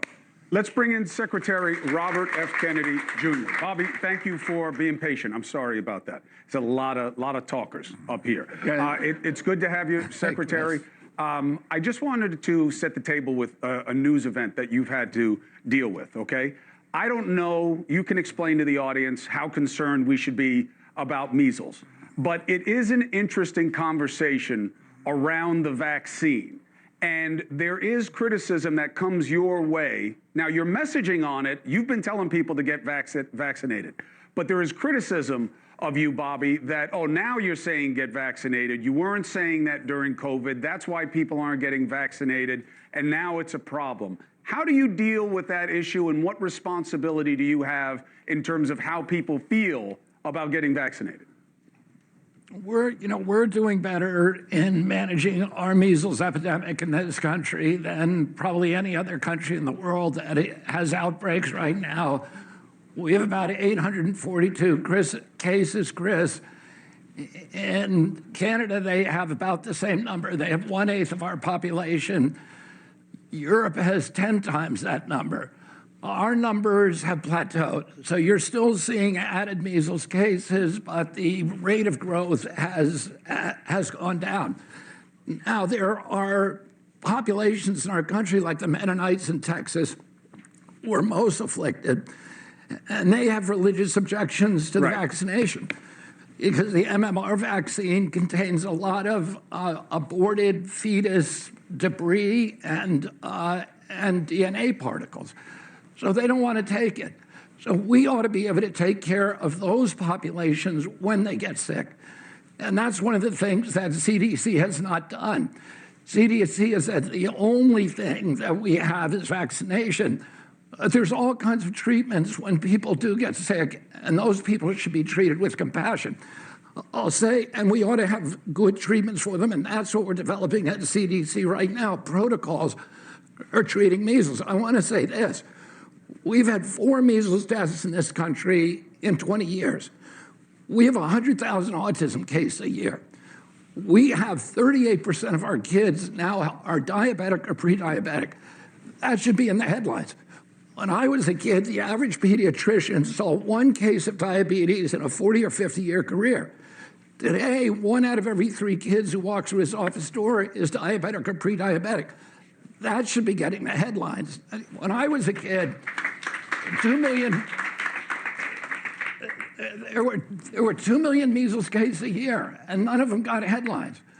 And we had 400 deaths. We had deaths about between 1 and 1,200, 1 in 10,000. We have so many kids now who are afflicted by chronic disease, and the media never covers them. They only want to cover measles. And what I've been saying to people is let's pay attention to other illnesses as well. And the illnesses that are really, really damaging our country, that are existential for our country. We now spend almost $1 trillion a year on diabetes and metabolic disorder. By 2035, we're going to be spending $1 million a year on autism. Autism in 1970 was 1 in 10,000 Americans. Today, it's 1 in 31. In California, it's 1 in every 20 kids, 1 in every 12.5 boys. This is what the media ought to be focusing on, and it's not. And because of that, we don't have the solutions and we don't have the cures. Mr. Secretary Stephen A. Smith here. Thank you for coming on the show. HHS reduced your employee status from 82,000 to 62,000 employees, if I remember correctly. Cut about $1.8 billion, but nevertheless, you got a lot of American citizens wondering how on earth are you going to ensure that we're going to become a healthier society with over 20,000 less employees to look over things and purview things to some degree. What do you say to that? Well, I would say during the Biden administration, my agency grew by 38%, and Americans got sicker. So it's not throwing money at it or hiring people that is solving the problem. We have so much redundancy in our agency. We have 100 communications departments. We have 40 IT departments. We have 40 procurement departments. What we did is we're streamlining the agency and we're recalibrating its trajectory so that people there are narrowly focused on one issue, which is how do we end the chronic disease epidemic? When my uncle was president, 3% of Americans had chronic disease. Today it's 60%. It's costing us $1.6 trillion a year. About 95% of our healthcare budget is going to chronic disease. When my uncle was president, we spent 0 on chronic disease. 74% of our kids cannot qualify for military service. So this is an existential threat to our national security. It's an existential threat. Whoa. JFK just broke it. JFK Jr. just broke it down. Okay? Think about that. Many of those kids can't become part of the military. And they'll need them if there's a war that breaks out. Look at all the money that they're spending, that they're throwing at this thing. They're just throwing dollar after dollar, and a lot of that money could come back in house. And then also once he got the position, he had to let a lot of people go because that's what I said. Democrats, they like to expand the government. They like to expand. Nothing wrong with that if it's needed. But if it's not needed, why are you expanding? So he cut that down. I love what he's doing though. I think every single country. I know. We all every country has their own version of FDA and so on and so forth. And ours, most countries isn't as bad as the U.S. The U.S. they allow anything in the U.S. almost. There's a lot of drugs in the U.S. that really shouldn't be allowed to be in the U.S. But they test them out on the American people. And look at the cereals. The cereals are really dangerous for the kids, but they still give it to them. Anyway, I love what he's doing here, and I didn't even think about it in that way because if you have most of your population having diabetes and other illnesses that are chronic illnesses, who's going to fight your war? It's a waste. Money's getting thrown at this thing, and nothing's changing. Actually, things are just getting worse. Actually, this is a very good segment. To our economy, and we have to narrowly focus on that, and that's what the new HHS is doing. That was an excellent answer. That's it? That was an excellent answer. I mean, let me tell you, you talk about a disease you were able to cure. That's right. I love what he said. And I'll go further. Most political appointees are pinheads, all right? In my 50 years experience in journalism, they don't care about improving things. They care about their job title, their prestige, their expense account. But Stephen A's question was right on the mark. Right. And I go, ooh, that's a good question. You had an answer that everybody could understand. And that's what more people should do. And you know me, Kennedy, I wouldn't kiss your butt at all. I'm telling you the truth. You never have, though.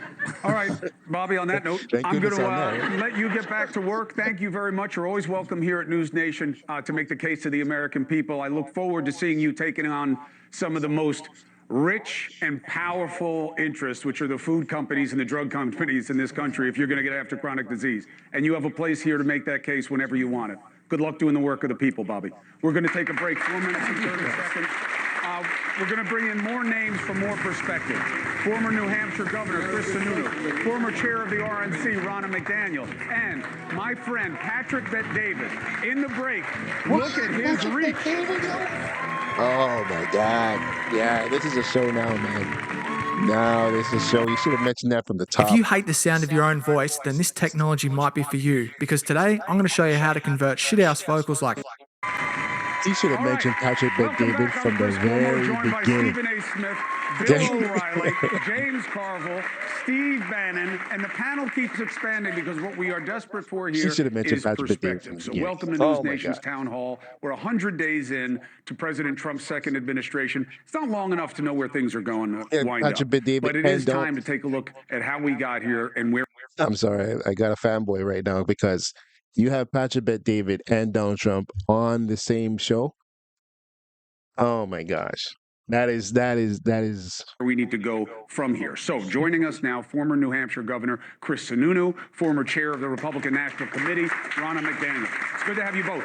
So Steve Bannon is in the war room standing by. There was a point of agreement with him and Carville. It is time to tax the top, to pay for tax cuts and give relief to the middle class.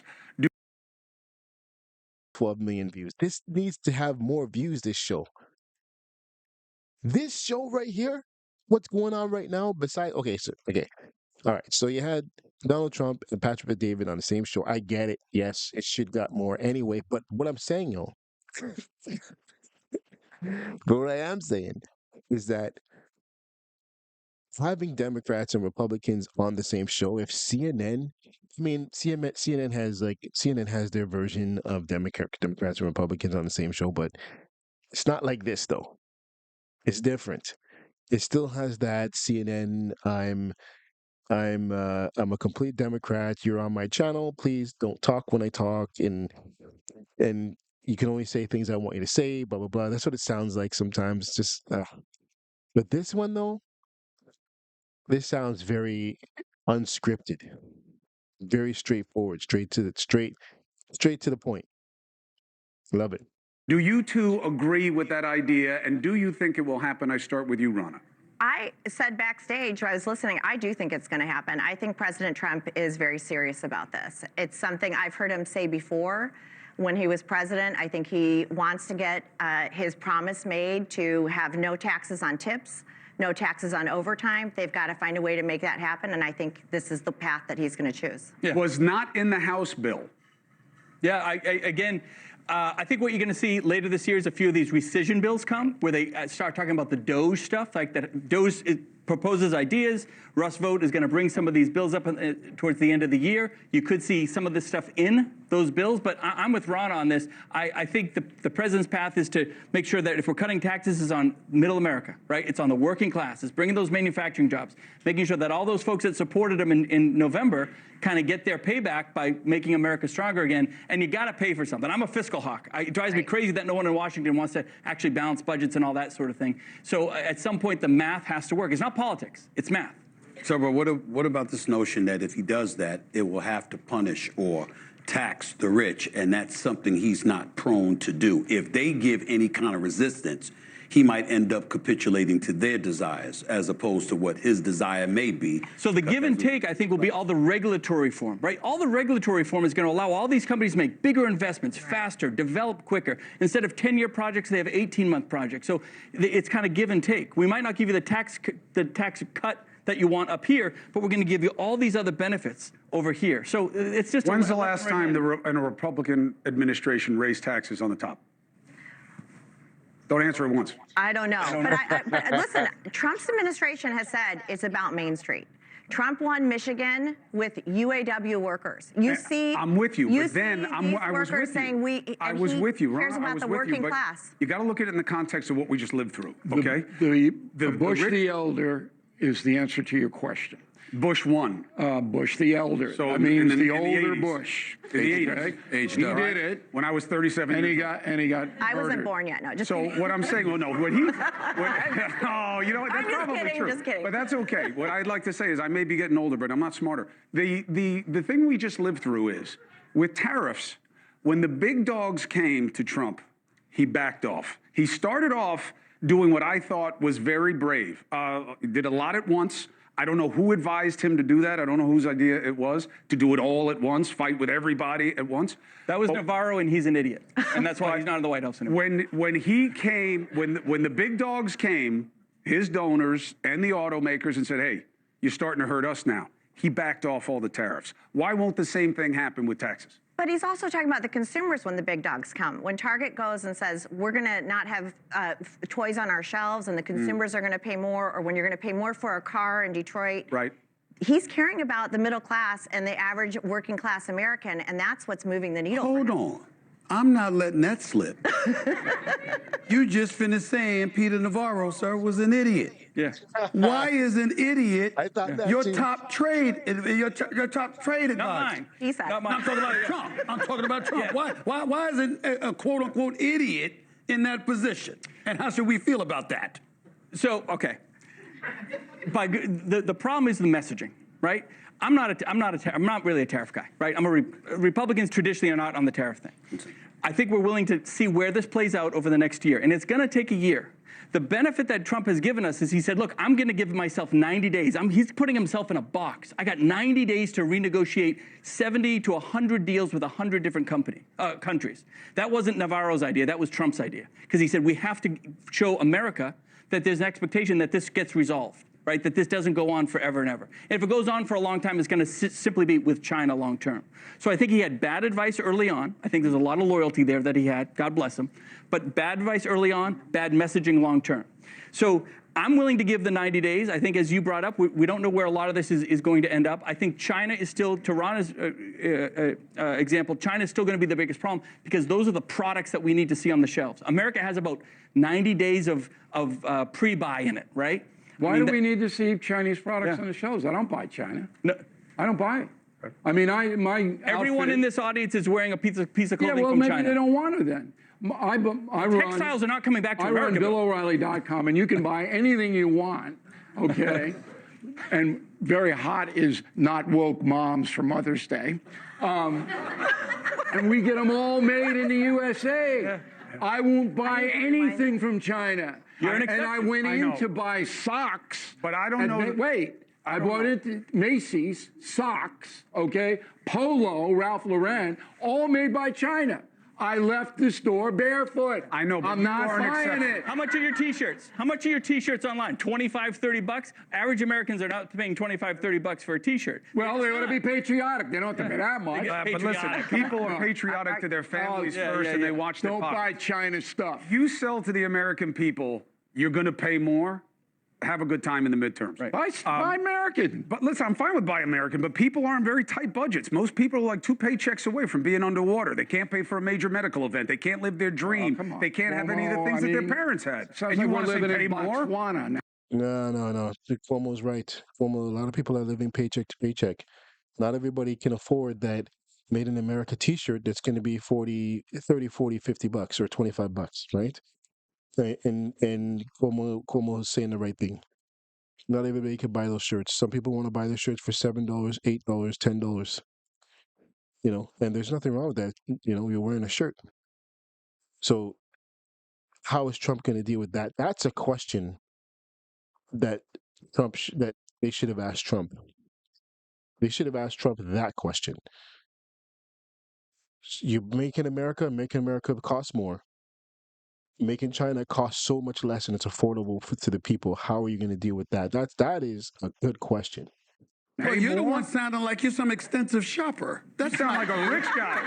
That's not you. You sound like a rich guy who's not price sensitive.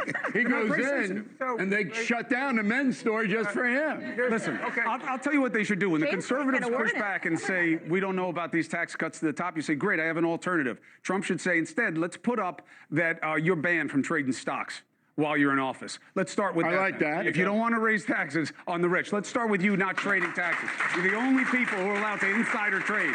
They get 45 days. I can't wait. The guy at Quiver Quantitative, we have him on at News Nation on a regular basis. He tracks members of Congress. I like that. You know how many of you think members of Congress aren't smart like that? You're wrong. And you know how I know?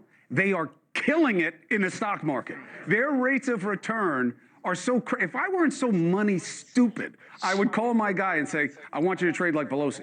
And then... Oh my gosh, everybody makes jokes about this because it's so true. Nancy Pelosi, what is she, like 80 or 90% right on the stock market? I let that sink in, man. I let that sink in. Like, that is ridiculous. That is obviously inside trading. And the regular person doesn't have that opportunity. But she made herself rich from that. Pelosi would say, I don't trade. It's only my husband. I don't know what he does. Okay. Mark Mendenhall. Now, I love you. I love what you're doing. You got your thing? I'll give you. Oh, all right. Well, I'm going to get you a microphone. And so Mark is part of Gen X Speaks, okay? You look it up on Instagram. He has these great dialogues with his kids.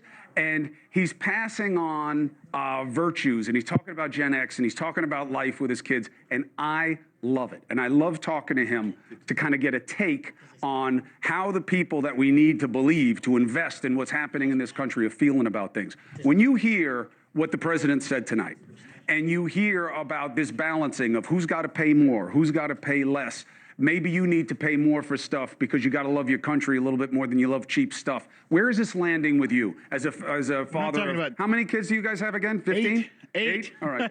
Don't exaggerate. Feels like 27? What do you have, Mark? Okay, we're not talking about raising taxes. You're talking about tariffs and where that money goes and how much we have to spend. All of it. What works for you and what doesn't? Well, the tariff situation is scaring everybody, and everybody gets scared. Now I'm trying to sell my house, and I'm not getting offers like I should. Because everybody's kind of like, well, let's wait and see what's going on. I can't wait. I got to move. I got stuff going on. I'm trying to build a small house in Dayton, in Nevada. My guys told me everything's going up. All the prices are going to go up. By the time you get out here and do this, prices are going up. This is affecting me negatively. I got it. What I don't understand is is you can make the case if you're a Democrat or in media, and you can say, hey, this could go bad. This could be a recession. I got it. Once you say that, we understand. Okay, I heard the warning bells. This could not turn out, because nobody in this room knows how this is going to play out. No one knows. It could go great. It could go bad. I'm just a dumb mechanic in the middle of the desert. I literally don't know.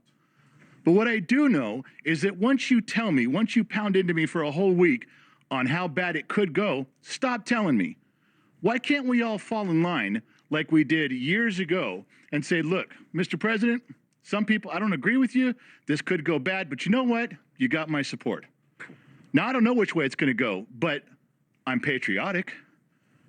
I will tell, if President Trump was on the phone right now, I'd say, Mr. President, this could go bad, could go good.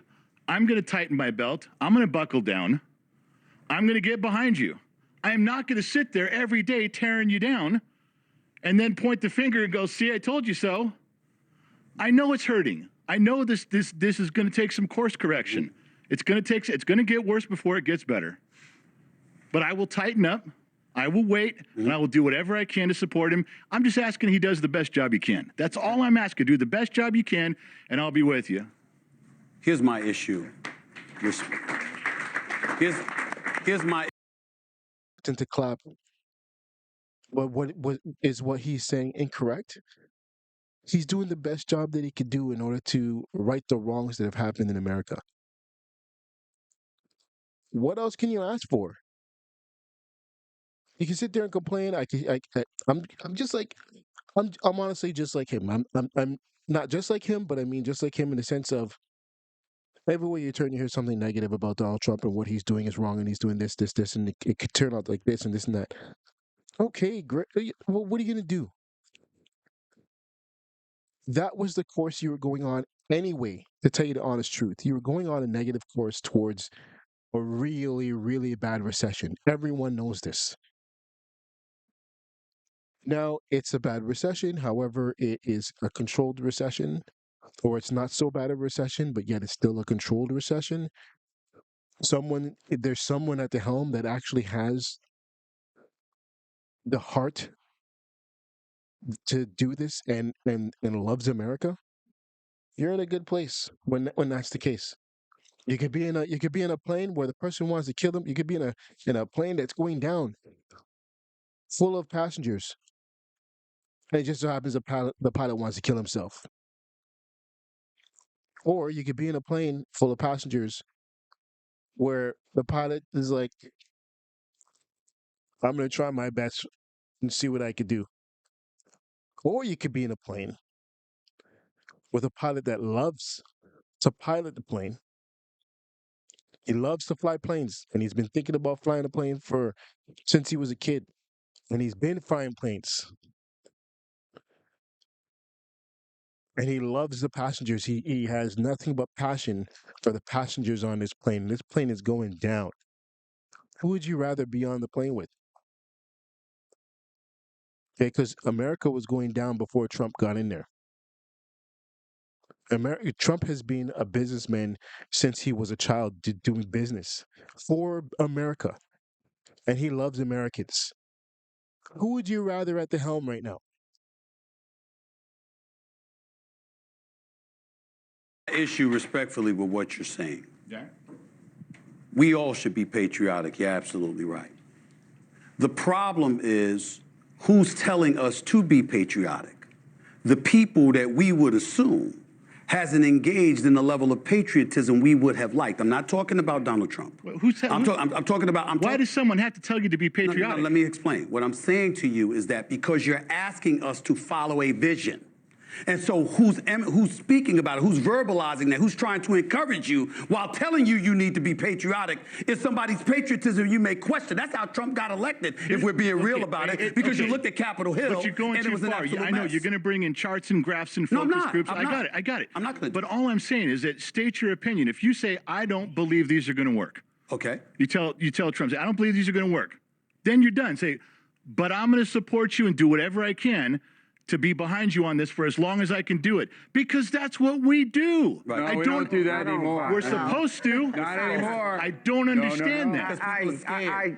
People are too scared. I profoundly disagree. Robert Taft, the Republican senator of Ohio, said dissent in a time of war, in World War II, is a necessity in a democracy. Are you a patriot if you have a president that you profoundly disagree with, and you think he has profoundly bad policies? Are you a patriot who say, you know what, you're the president, I'm just going to go along with you? Or are you a patriot if you voice your opinion and say, I don't agree with this, I think we ought to go in a different direction? You can't equate patriotism with acquiescence. Did you just say dissent in a time of war is a necessity? I'm sorry. That's the quote. That's the quote. Oh, I did. Okay. That was a quote. All right. All right. That's the nature. And by the way, I have on 6 items of clothes: shoes, socks, jeans. They need to get Patrick Bet-David in here in order to right the wrongs of these guys. No, I'm just kidding. Patrick's one of my favorite people to watch. I'm going to be honest. Love his show. But anyway, let's keep going. Skivvies, T-shirt, and sweatshirt. So happy you know how many of these were made in America? None. Imagine if he's None. And I don't want to live in a country that makes T-shirts. Well, I can buy them from somewhere else. Wait. You don't want to live in a country that makes T-shirts? Yeah, we don't need to do that. We make airplanes. We make movies. But the United States. We drill oil. We make all kinds of. You see what he's saying? This is the mindset of a Democratic rich person, of a billionaire. I mean, right. Okay, so you live in a country where people sell T-shirts. What's the big deal? Everybody has to survive in their country, and if you could put food on the table, pay your bills, and put a roof over your children's head or your family's head, making T-shirts, you're gonna look down on a person like that. But America's too good to make T-shirts. Come on, man. Thing. We don't need to make T-shirts. But I do want to live in a country that makes cars. And don't fine. you? I want to live in a country that has manufacturing. So you think I know where the steering wheel was made? Let's get some more perspective. You think I know where the tires were made? No. Detroit City. You think I care? No. Let's get some more stuff. Let's get some more voices added to this. And if it seems like, wow, they're really talking a lot tonight before commercial, we are. Thank you, American Hartford Gold, for sponsoring the town hall so that I don't have to have as many commercials. Thank you very much for allowing the conversation to come first. Nina Turner, you've been in state office. You have been so relevant nationally on multiple campaigns as a Democrat, but you are not afraid to question your own. When you hear the dialogue of what's being done to help the people that you have fought for and you have always believed your party is for, one, how do you describe the shift, where it seems like Trump is identifying what was the Democrat base? And what do you think about what's being tried versus what should be tried?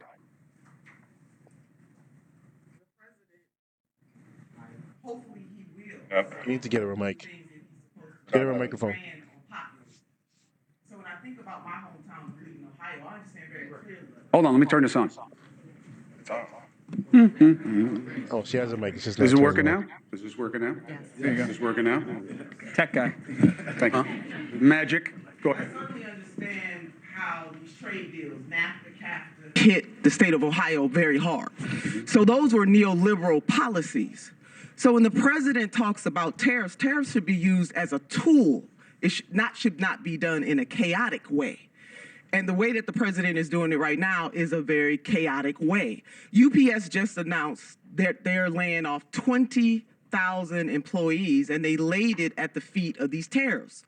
So you have got to understand that the everyday people of this country, people who live in places like Cleveland, Ohio, or people who live in places like East Palestine, Ohio, cannot afford for this to try to slowly work out. They need it to work out right away.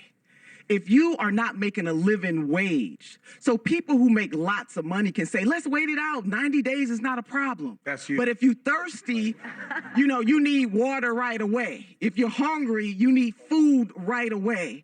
If you call 911, you need help right away. And so the president of the United States of America has to understand that point. And I don't think that he truly understands that point. Unfortunately, there is no right way of anything. I mean, if Trump is looking to steer the ship and right the wrongs of so many years of American issues, there's going to be individuals that are going to lose their jobs.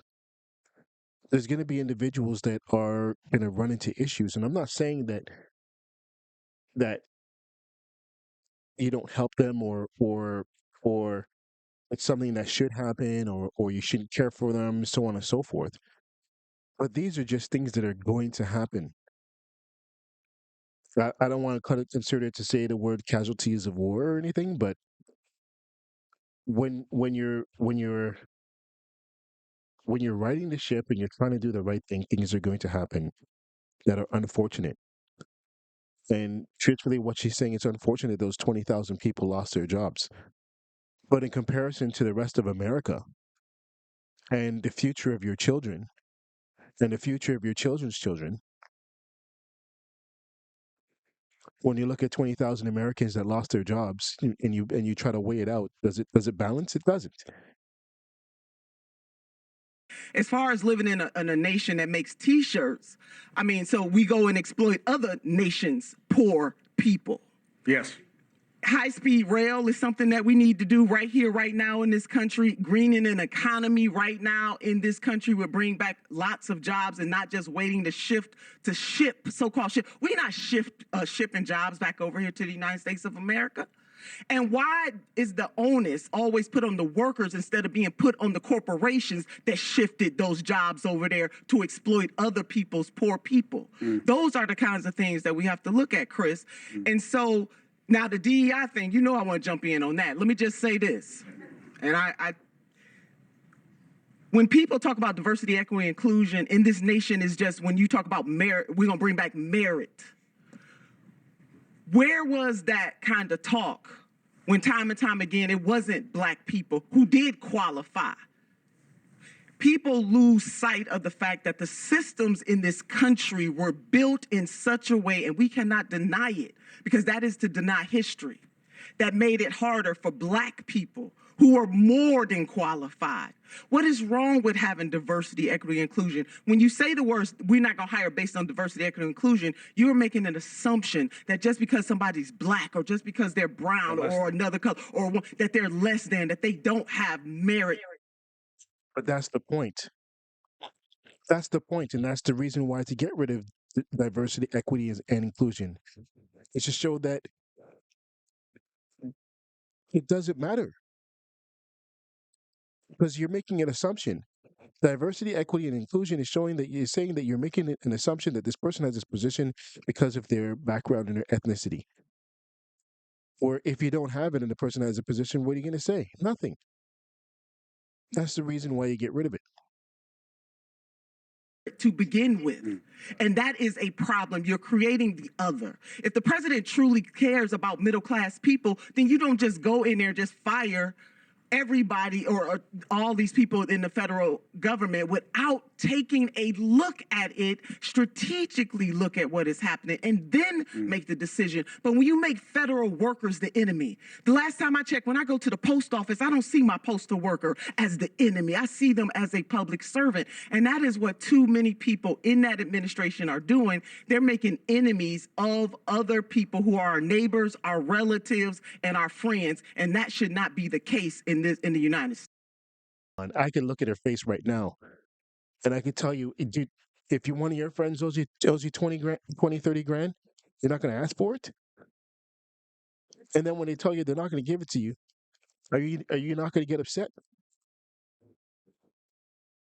Are you not going to get upset if you have a friend and you're in need of this money, or you just want your money, either one or the other, and your friend owes you money? You're not going to get upset at the fact that they said they're not giving it to you, and now they're going to do everything in their power to go against what you're saying and all these other things?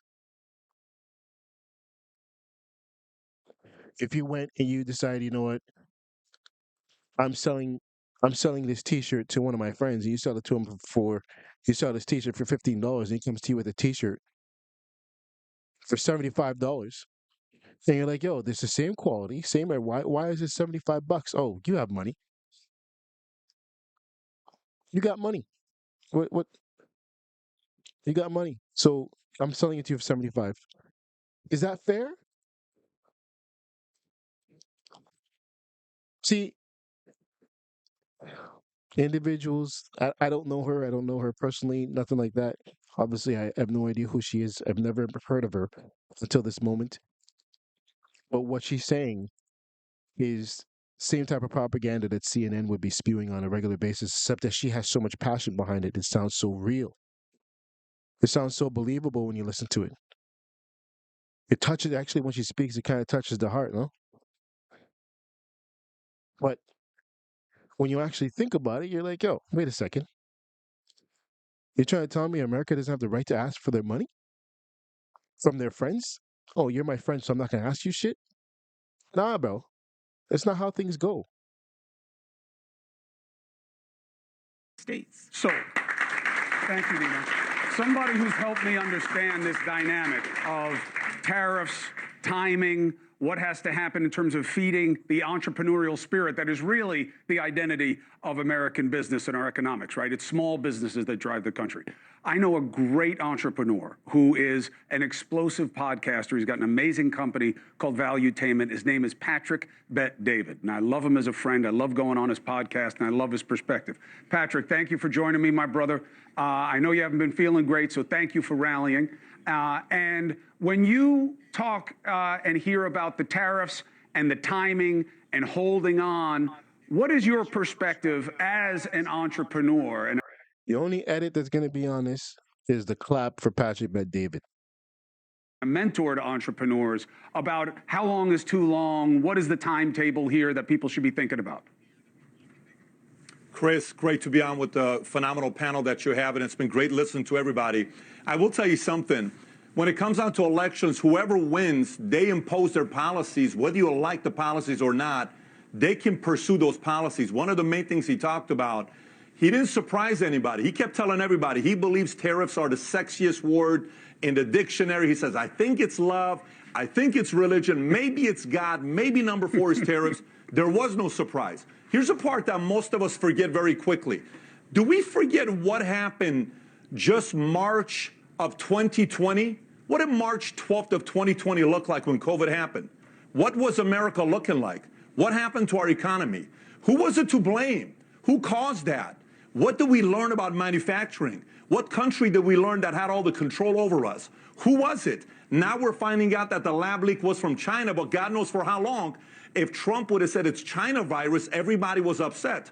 So do we forget that China was the enemy? Do we forget this quickly that China keeps stealing all the inventions that we have and they don't do anything about it? Do we forget how quickly China wants us to use their apps, but God forbid Facebook and YouTube and this platform be in China for their people to watch? Do we forget how they negotiate? How quickly do we forget what they did to the entire world? We are very quick to forget. So for me, the part that I'm most enthusiastic about, understanding that small business owners, we run a consulting firm. We engage for 10,000 businesses from 60-plus countries. We feel the pain. They tell us, Pat, I'm being affected by it. We held a meeting last week, and they're telling me, here's how it's affecting us. Here's how we're being negatively impacted. However, if we take the entire tariff and we were to think about the 195 countries that we have in the world, what country do you think is the only country that we need to get tariff right with? Is it Vietnam? No. Is it Mexico? No. Is it Canada? No. China. Is it Japan? No. It's only one country. We know it. Right. It's China. So my entire thing with everything that's going on right now, Chris, whether it's the Panama Canal for us to get control of that with those 2 canals that we need, whether it's the mineral deal that they just dealt with Ukraine, which we know a lot of the good minerals are more on the eastern side, the Donbass side, whether it's the tariffs to figure out with China, the most important thing is we have to settle the issue with China so they don't own us like they showed 5 years ago. We can't give that control up to China. Patrick, do you believe that the tariff is the main tool to get China to the table and get it in a better situation? Because they seem to have responded least to the pressure so far. Well, look at today's Wall Street Journal report on what's going on with their export. They're not happy about it. How many manufacturing shops have shut down? How many manufacturing shops have shut down and told their employees, you don't have any jobs for 3 to 6 months? How many of them? Did you hear about what Apple just announced? The 60 million iPhones that they make per year that's being moved to India. You think they like that? Don't you see now that China's poking the bear with India and Pakistan trying to instigate the proxy stuff? Why do you think they're doing it? They're so worried because if the world realizes we can do a lot of this stuff elsewhere, they're not going to be happy about it. I love the fact that this is taking place. But if you're asking me the piece of leverage, the concern that I have is don't forget, China's very capable of stopping the entire world in many creative ways. We can never lose the level of paranoia with China. This is how much sympathy they have for us. The board that we have at the bottom, the Panama Canal, the control still, that canal, those two ports, is still owned by a company called C.K. Hutchinson that's based out of China, that the deal was about to be done, but China got in and said, wait a minute, you can't sign it yet. To me, I don't know if we have enough leverage yet. I'd like to think we're getting in that direction. We're not there yet. James, when you hear all this talk about China and what they represent as a threat and what needs to be done, what resonates? What resonates to me is, I'll tell you a story. In 2015, under the Obama administration, specific nations knew China was an unfair partner. I'm talking about Chile, Mexico, United States, Canada, South Korea, Japan, Thailand, Vietnam, I'm probably forgetting New Zealand, Australia. They came together and they started something called the Trans-Pacific Pact. Governors who know, you know what I'm talking about. And that was, we were going to align with all the Pacific nations and deal with the unfairness of China. The first thing Donald Trump went in office is he got rid of it. We actually had a plan that we were going to take all the Pacific nations and take all of that economic might, and we were going to stand up to China. And he never implemented it. It was a brilliant idea. And a lot of, by the way, a lot of Republicans in Congress supported the Trans-Pacific Pact. It was a gorgeous idea that we had where producing nations and consuming nations could come together and deal with the fact that China was not trading fairly. And they got us out of that, and it is one of the great economic mistakes that's been made in the United States. See, this is where a little friendly neighborhood sports writer comes in.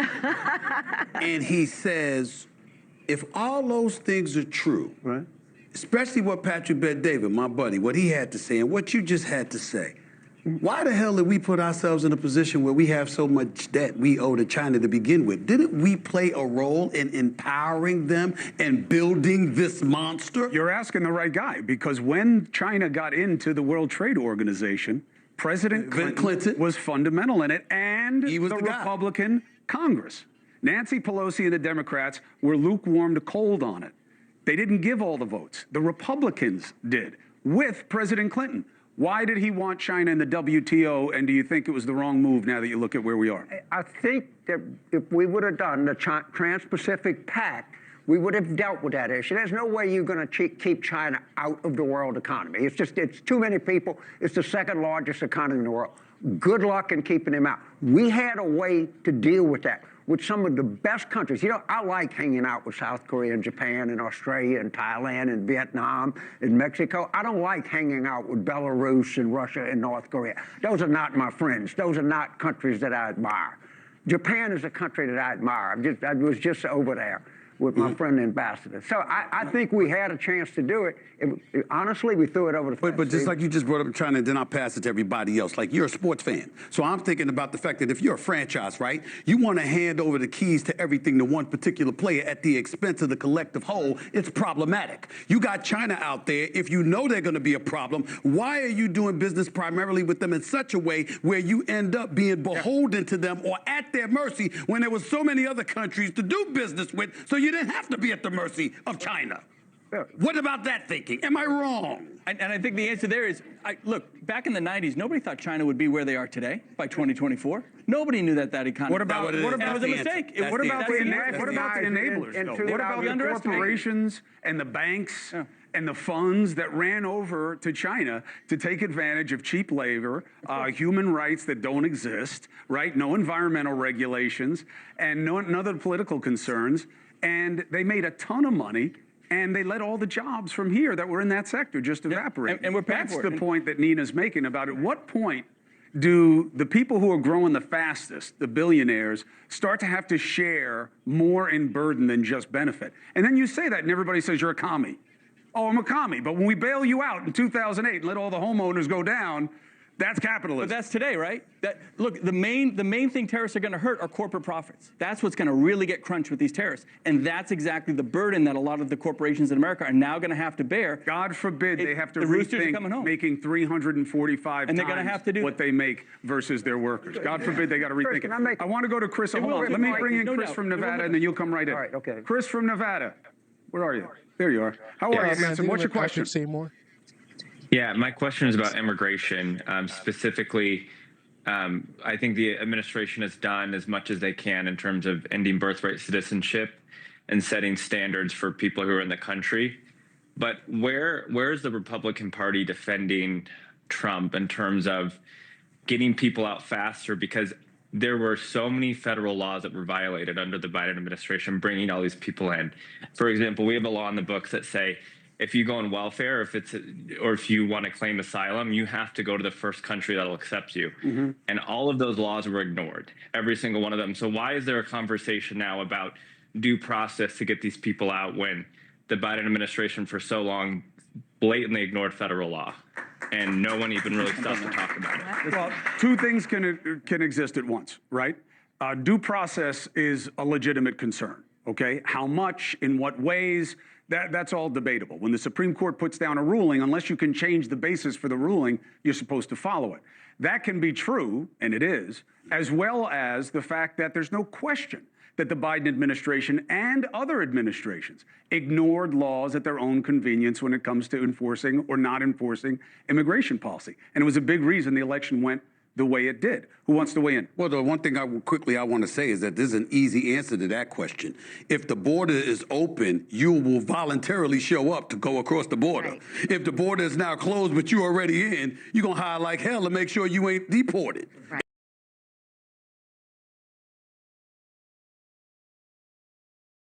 Simple. But this is harder to catch. This is a huge part of why Trump won, and he said it in his State of the Union. He said, you know what, the Biden administration kept saying to you, oh, we need legislation, we've got this bill we've got to pass, we can't do it without all this red tape. And he said, no, it just took electing one guy. That's all it took. And he showed that he could get it done that quickly. This is the promises made, promises kept part of Trump. And I just want to say one other thing, past his prologue. Trump came in 2016, he did deregulation, he fixed the border, and he focused on energy independence and brought energy prices down. You're seeing those same things happen now. You know what happened in 2019 before COVID? Unemployment was the lowest in the Black community since 1972. Respectfully. Wages were going up. First term when he was 45, not fix the border. Obama was the deporter-in-chief. He was deporting people. There wasn't the border crisis that he inherited with Biden. But that was not the case. But he's fixed it now. But he did hit the border. He did deregulation, and he focused on energy prices. And he's doing the same thing now. So we're seeing the seeds of that. And going into before 2020, before the pandemic, we saw real wages going up. We saw 400,000 new manufacturing jobs coming back. We saw the lowest unemployment in the Black community since 1972. That's under Trump. He was helping the middle class. He was helping people who were in poverty. We saw less people taking food stamps under his first administration. And he is planting those exact same seeds right now, and he's taking on China. He didn't do the tariffs, though, the first time, which has thrown a monkey wrench in the economy. Go ahead. Sitting here with Stephen A., we're both sports fans. We're talking about the world. The most popular sport in the world is what? Soccer. The second most popular sport. Football? I don't know. Cricket. Really? Cricket. It's cricket. That's how many people I don't even live know in India and Pakistan. Well, I don't even know the rules of cricket. There are more people that watch the cricket championship than watch the Super Bowl. So we live in this world. You're not going to get out of it. I don't know anything about cricket. I don't know anything about cricket either. I didn't know my first pitch resembled like I was. Cricket is countries, right? So you got the Caribbean, you got India, you got all those like cricket is going to be big because it's majority countries that are playing cricket. And I'm not sure if America has a cricket team. Canada should have a cricket team. You would love the outfits. The only other thing you would love the outfits. This is the Constitution of the United States. All persons born or naturalized in the United States and subject to its jurisdiction thereof are citizens of the United States. It's pretty unequivocal. If you're born here, you're a citizen. I have to agree with Carville. I'm agreeing with Carville. That's not going to be overturned, okay? That's in the Constitution. They're not going to be able to do it. All the rest of the stuff, I'm not smart enough to follow any of this. But I just want to reiterate to Patrick, that David down there, I'm not buying any Chinese stuff, Patrick. I'm not buying Chinese food. I wouldn't even call for takeout. right? I'm down on No China. Made by Americans. I'm not doing it. Made by Americans. And no one can That's force good. me to do it because they have to give me due process if I don't want to buy Chinese stuff. Oh my goodness. So we got cricket, we got Chinese food. Chris, you're losing control. Poor And an Patrick. agreement. Poor Patrick. Patrick's been fighting for his health. He's like, what am I listening to right now? You already made the best point I've heard in the last hour, Patrick. You win. Andrea, in the audience. Where are you? Right here. Hello. What is your question? I was wondering how you guys think President Trump has done with respect to combating anti-Semitism at colleges thus far. Well, look, you have to understand the genesis of this is that the far left hates Israel, okay? And they always have. Israel's a fascist nation. It persecutes Arabs. This has been there since World War II ended and Harry Truman recognized Israel. So that the students who come in who are far leftists, they buy in. You can't be in that radical left group unless you promote abortion, not support it, but promote it, hate Israel, and there are about 4 or 5 other things. And the extremists, they control academia now. Did you know that 82% of my alma mater, Harvard, the professors are left, far left. They identify that way according to the Crimson newspaper. 82%. That's not an accident. That can't happen in a fair hiring system. It can't. Many moderate, many conservative, many traditional, many libertarian professors would love to work at Harvard, right? They didn't want them. So when Trump says, hey, we're not going to pump billions of dollars into an institution that, number one, isn't fair in its hiring practices, and they're not fair in, I don't know how the hell I got in, and neither do they. When I go to Cambridge, they go, how did you get in here? All right? And so there you have a factual basis. But anti-Semitism, no president can stop it. If you have hate in your heart, you have hate in your heart. Right. And I respect Donald Trump for trying to blow up this corrupt system in academia. He's a disruptor. On Friday night on News Nation, I'm doing an hour with Leland Bitter about why Trump is doing what he's doing. It's a full hour based on history and things like that. Donald Trump is a disruptor. Teddy Roosevelt was a disruptor. Abraham Lincoln was a disruptor. And Andrew Jackson, nobody else. Most of them were go-along guys. Wait, just 1 second. And it's important to understand that a president can do a lot of things, but he can't change hearts. If you're a hater, you're going to stay a hater. But a president can create a system of accountability. And that's what he's trying to do. That's what he's doing. And by the way, he's not going after every university, right? I'm going to brag on Dartmouth. Dartmouth is in New Hampshire. Is he going after Dartmouth? No. Why? Because the president of Dartmouth made sure that everyone had a voice, that Jewish students weren't being spit upon and all that sort of thing. There wasn't violence and disruption. Yeah, but they part created of that a is system. you, though. You're being too modest. You're governor. Gentlemen. I worked with the president, but she deserves a lot of credit, and Dartmouth deserves a lot of credit. And if every governor were like you, we wouldn't have this mess. Fair. Well, you know what? Keep it coming. No, but the point is, he's not being indiscriminate about it. He's not just going after higher education. He's saying, if you let this go, and many of these folks actually supported it. They were backing their students in terms of spitting on these Jewish kids. They're afraid of them. And look at Yale just 2 weeks ago, what those Jewish kids had to go under. But time out. But here's the problem. Neither of you are wrong with what you're saying as it pertains to the specifics of the issue that you're alluding to. The bigger issue is if he pulls this off and gets what he wants, his intent might be on the up and up based on what you two just explained. But there are going to be successors who follow him. And if you open that Pandora's box, because this is how Y'all have governed both sides. I'm talking all politicians. You've governed, you've taken into consideration the collateral effect that it will have on our system of government, on the American people. How many times have y'all turned things down, even when you knew it was right because you said, hey, wait a minute, we opened that Pandora's box. We don't want to empower future administrations to be able to pull off that. And because of that, you operated with caution. Now we're supposed to throw that to the wind? But what's the risk in what we're talking about specifically? Because at Harvard, for example, they're basically accusing him of trying to impugn on their ability to have free speech. But Stephen, I'm not saying they're right. I'm just saying that's the Harvard, concern. how many conservative speakers have these universities allowed to come on their campuses in the past 4 years? They have completely shut off conservative speakers. They have protests. They ban us. But I bet you if you told them you was going to give them their federal funding, you're right. You told them that they'd invite those speakers in there. Trump isn't the one who started this, though. This started on the left. They said, we are not allowing conservative voices on these campuses, and we're going to protest them, and we're going to shut them down, and we're not even going to allow conservative professors. And if you're a student, you're going to be afraid to show your conservatism in the classroom because you're going to be graded poorly. And that's a fact. Okay.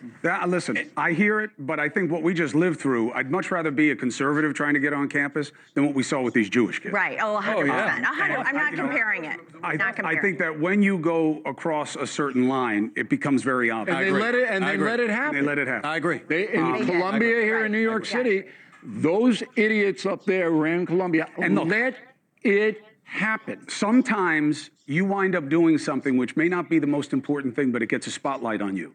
These schools are ridiculously expensive. They go up faster than anything else. Their endowments are going up faster than anything else. And if you want to hear more of this, I got a note for you. Right now, I want to thank everybody who's watching on the CW network. Thank you. You have to go. But you can come and find News Nation and keep watching because the town hall is going to continue right after this.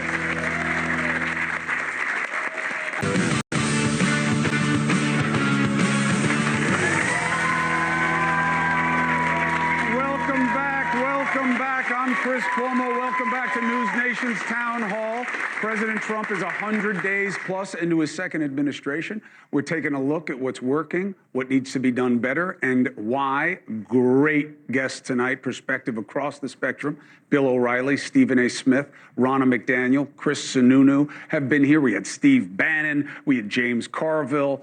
O'Reilly, kind of got out of line with Carville a little bit. He deserved it. And once it sunk in, he left.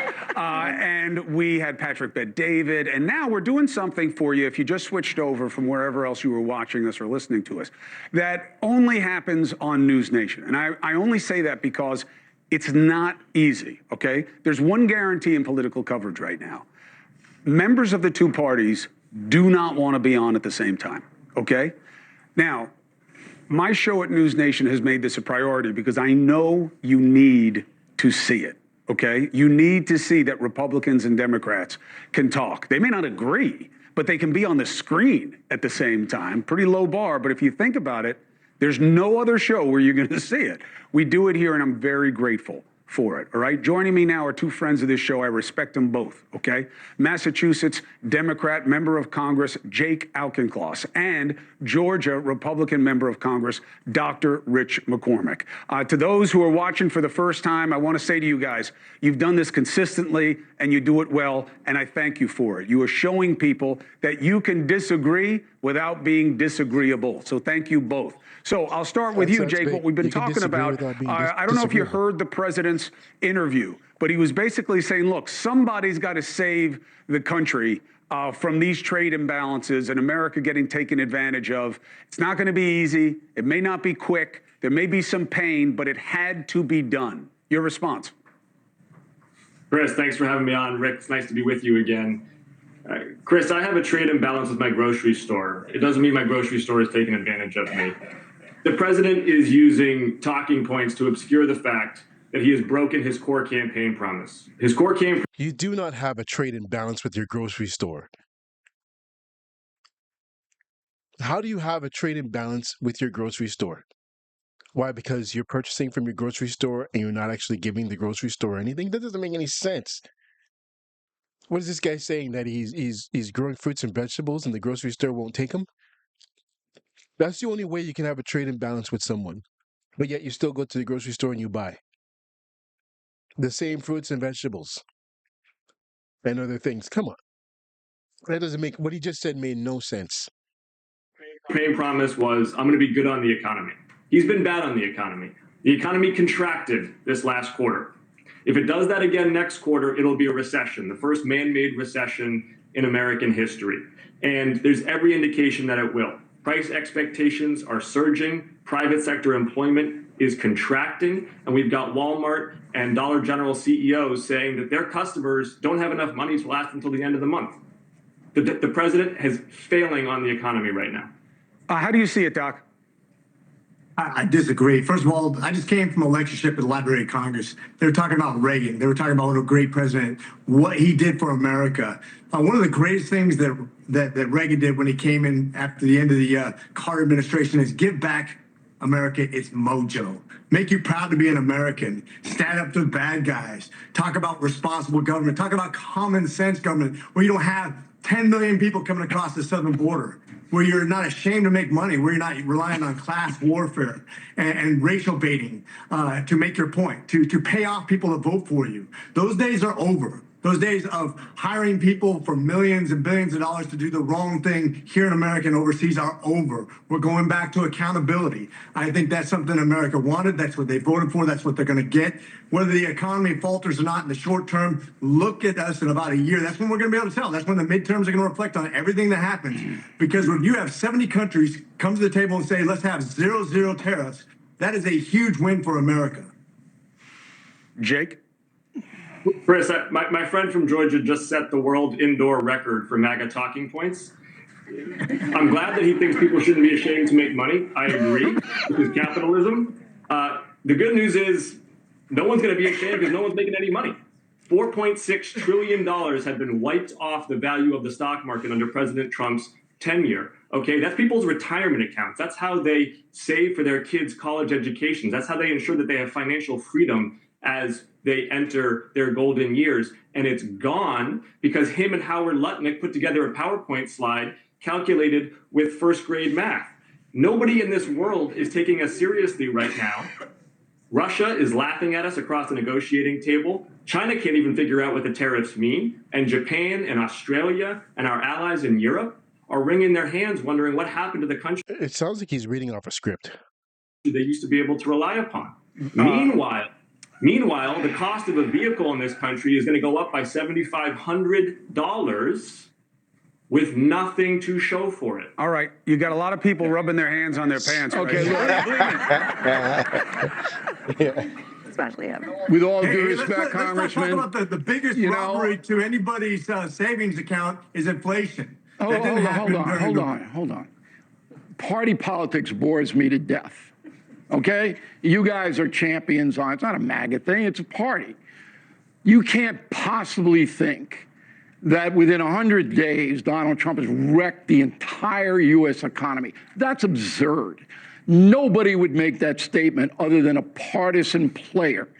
You've got to give. Now, Trump may fail, and he knows if he does, his legacy is blown up, and he doesn't have a long time. As one of our audience members made the point, there's some urgency.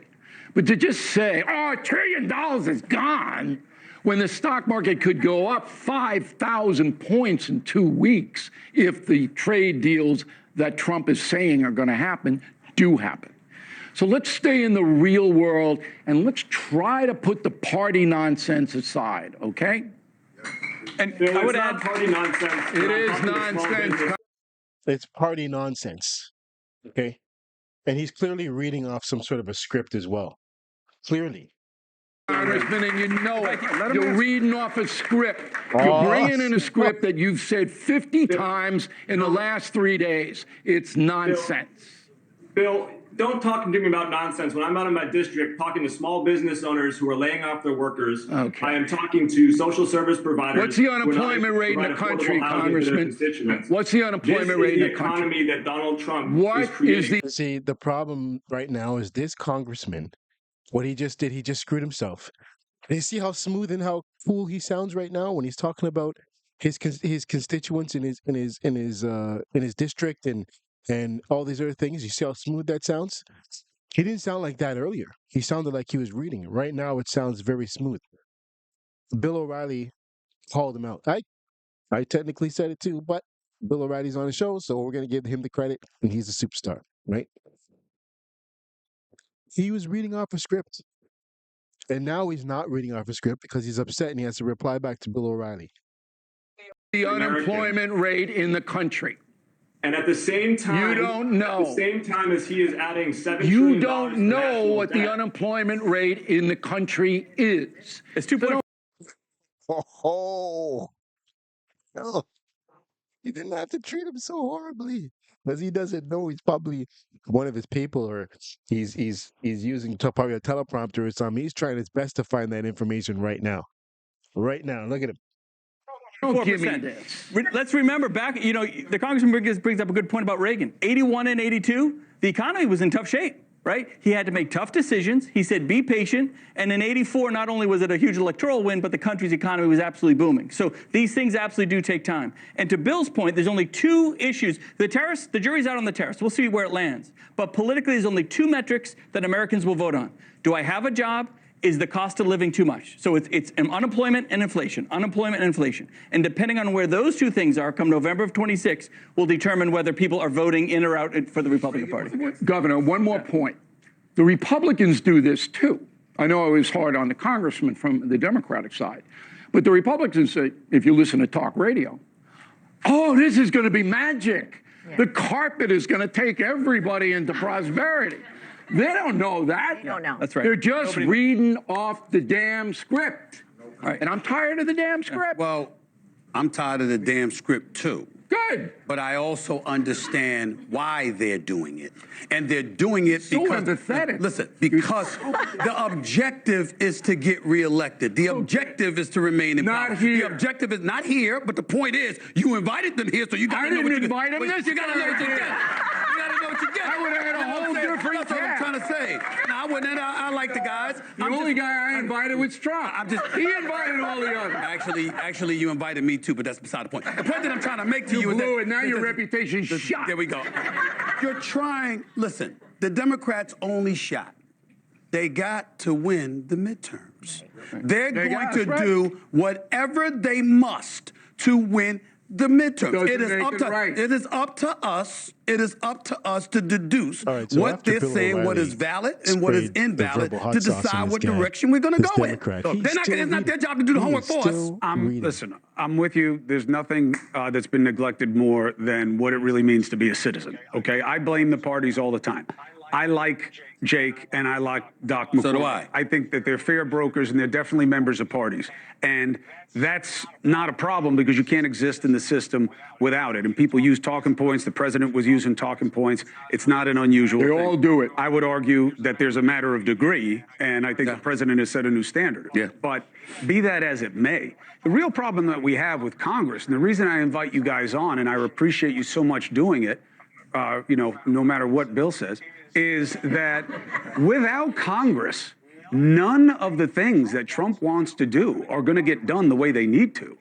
And I am so shocked that he did this tariff deal before he came to you guys to do immigration reform, because you got to change the asylum rules and you have to change the standards of how things get done on the border.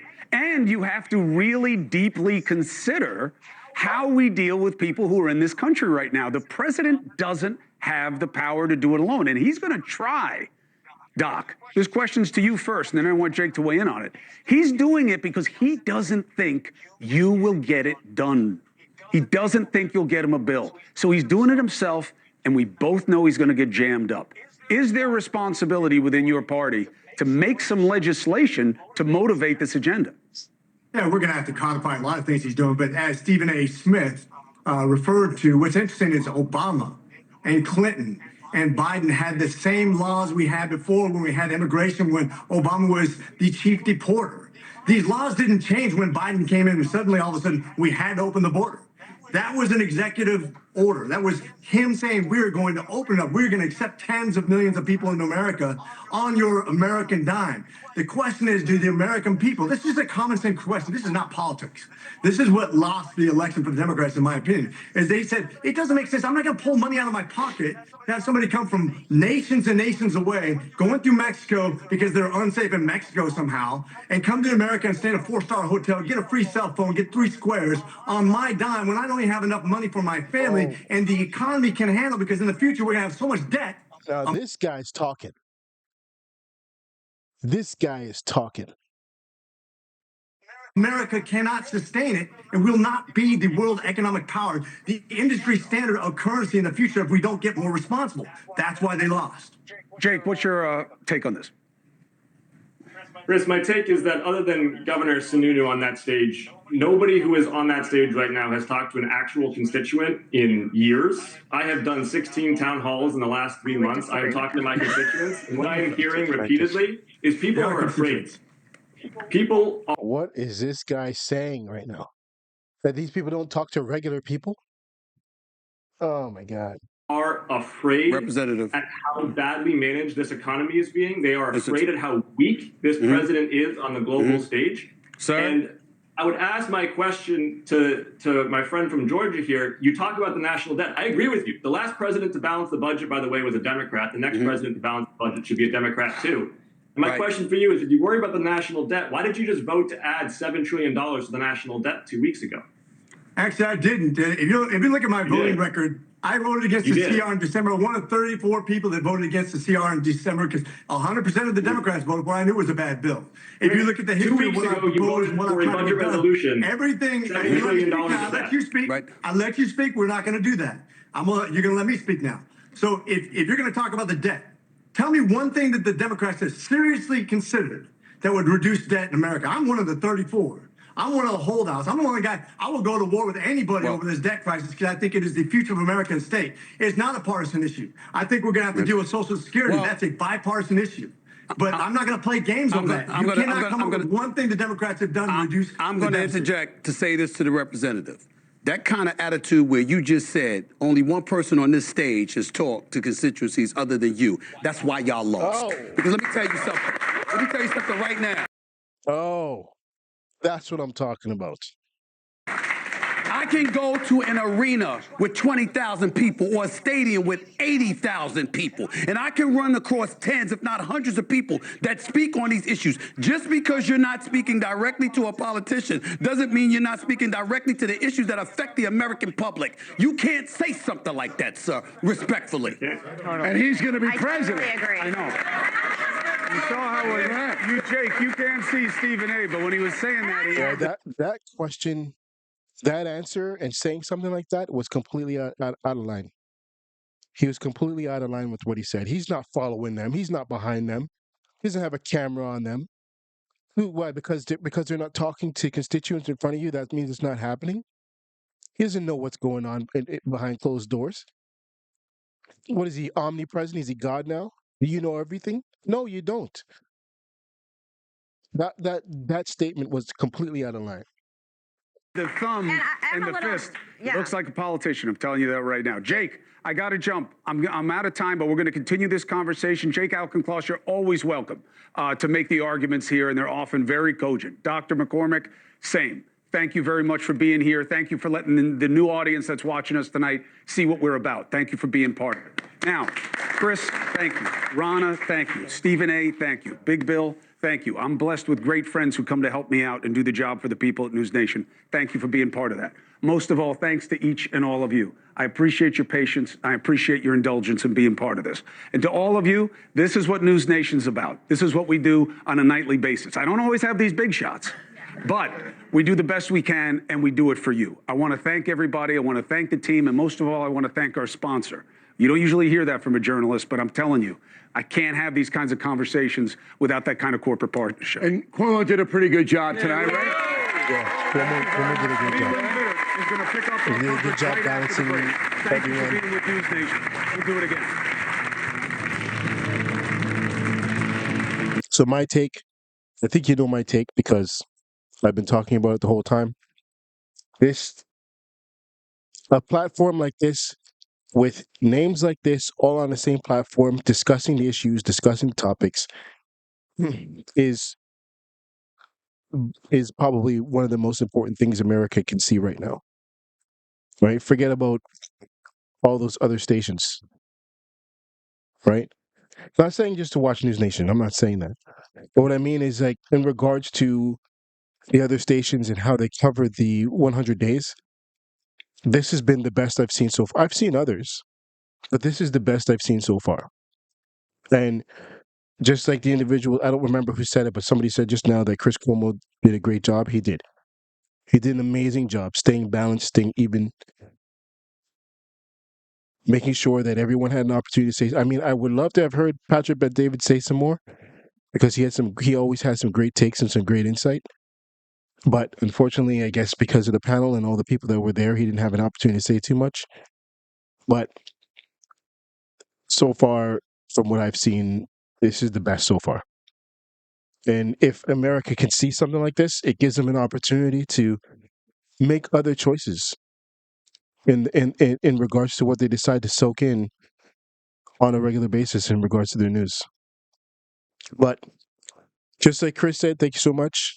I appreciate it. I appreciate you guys being here. If you made it this far, I mean, it was a long show and I did a lot of talking. I really do appreciate just hearing what I have to say. I would love to hear what you guys have to say. Please leave information in the comments if you can. Like, share, subscribe, whatever you can. And honestly, it's greatly appreciated. Okay, greatly appreciated. Thanks again.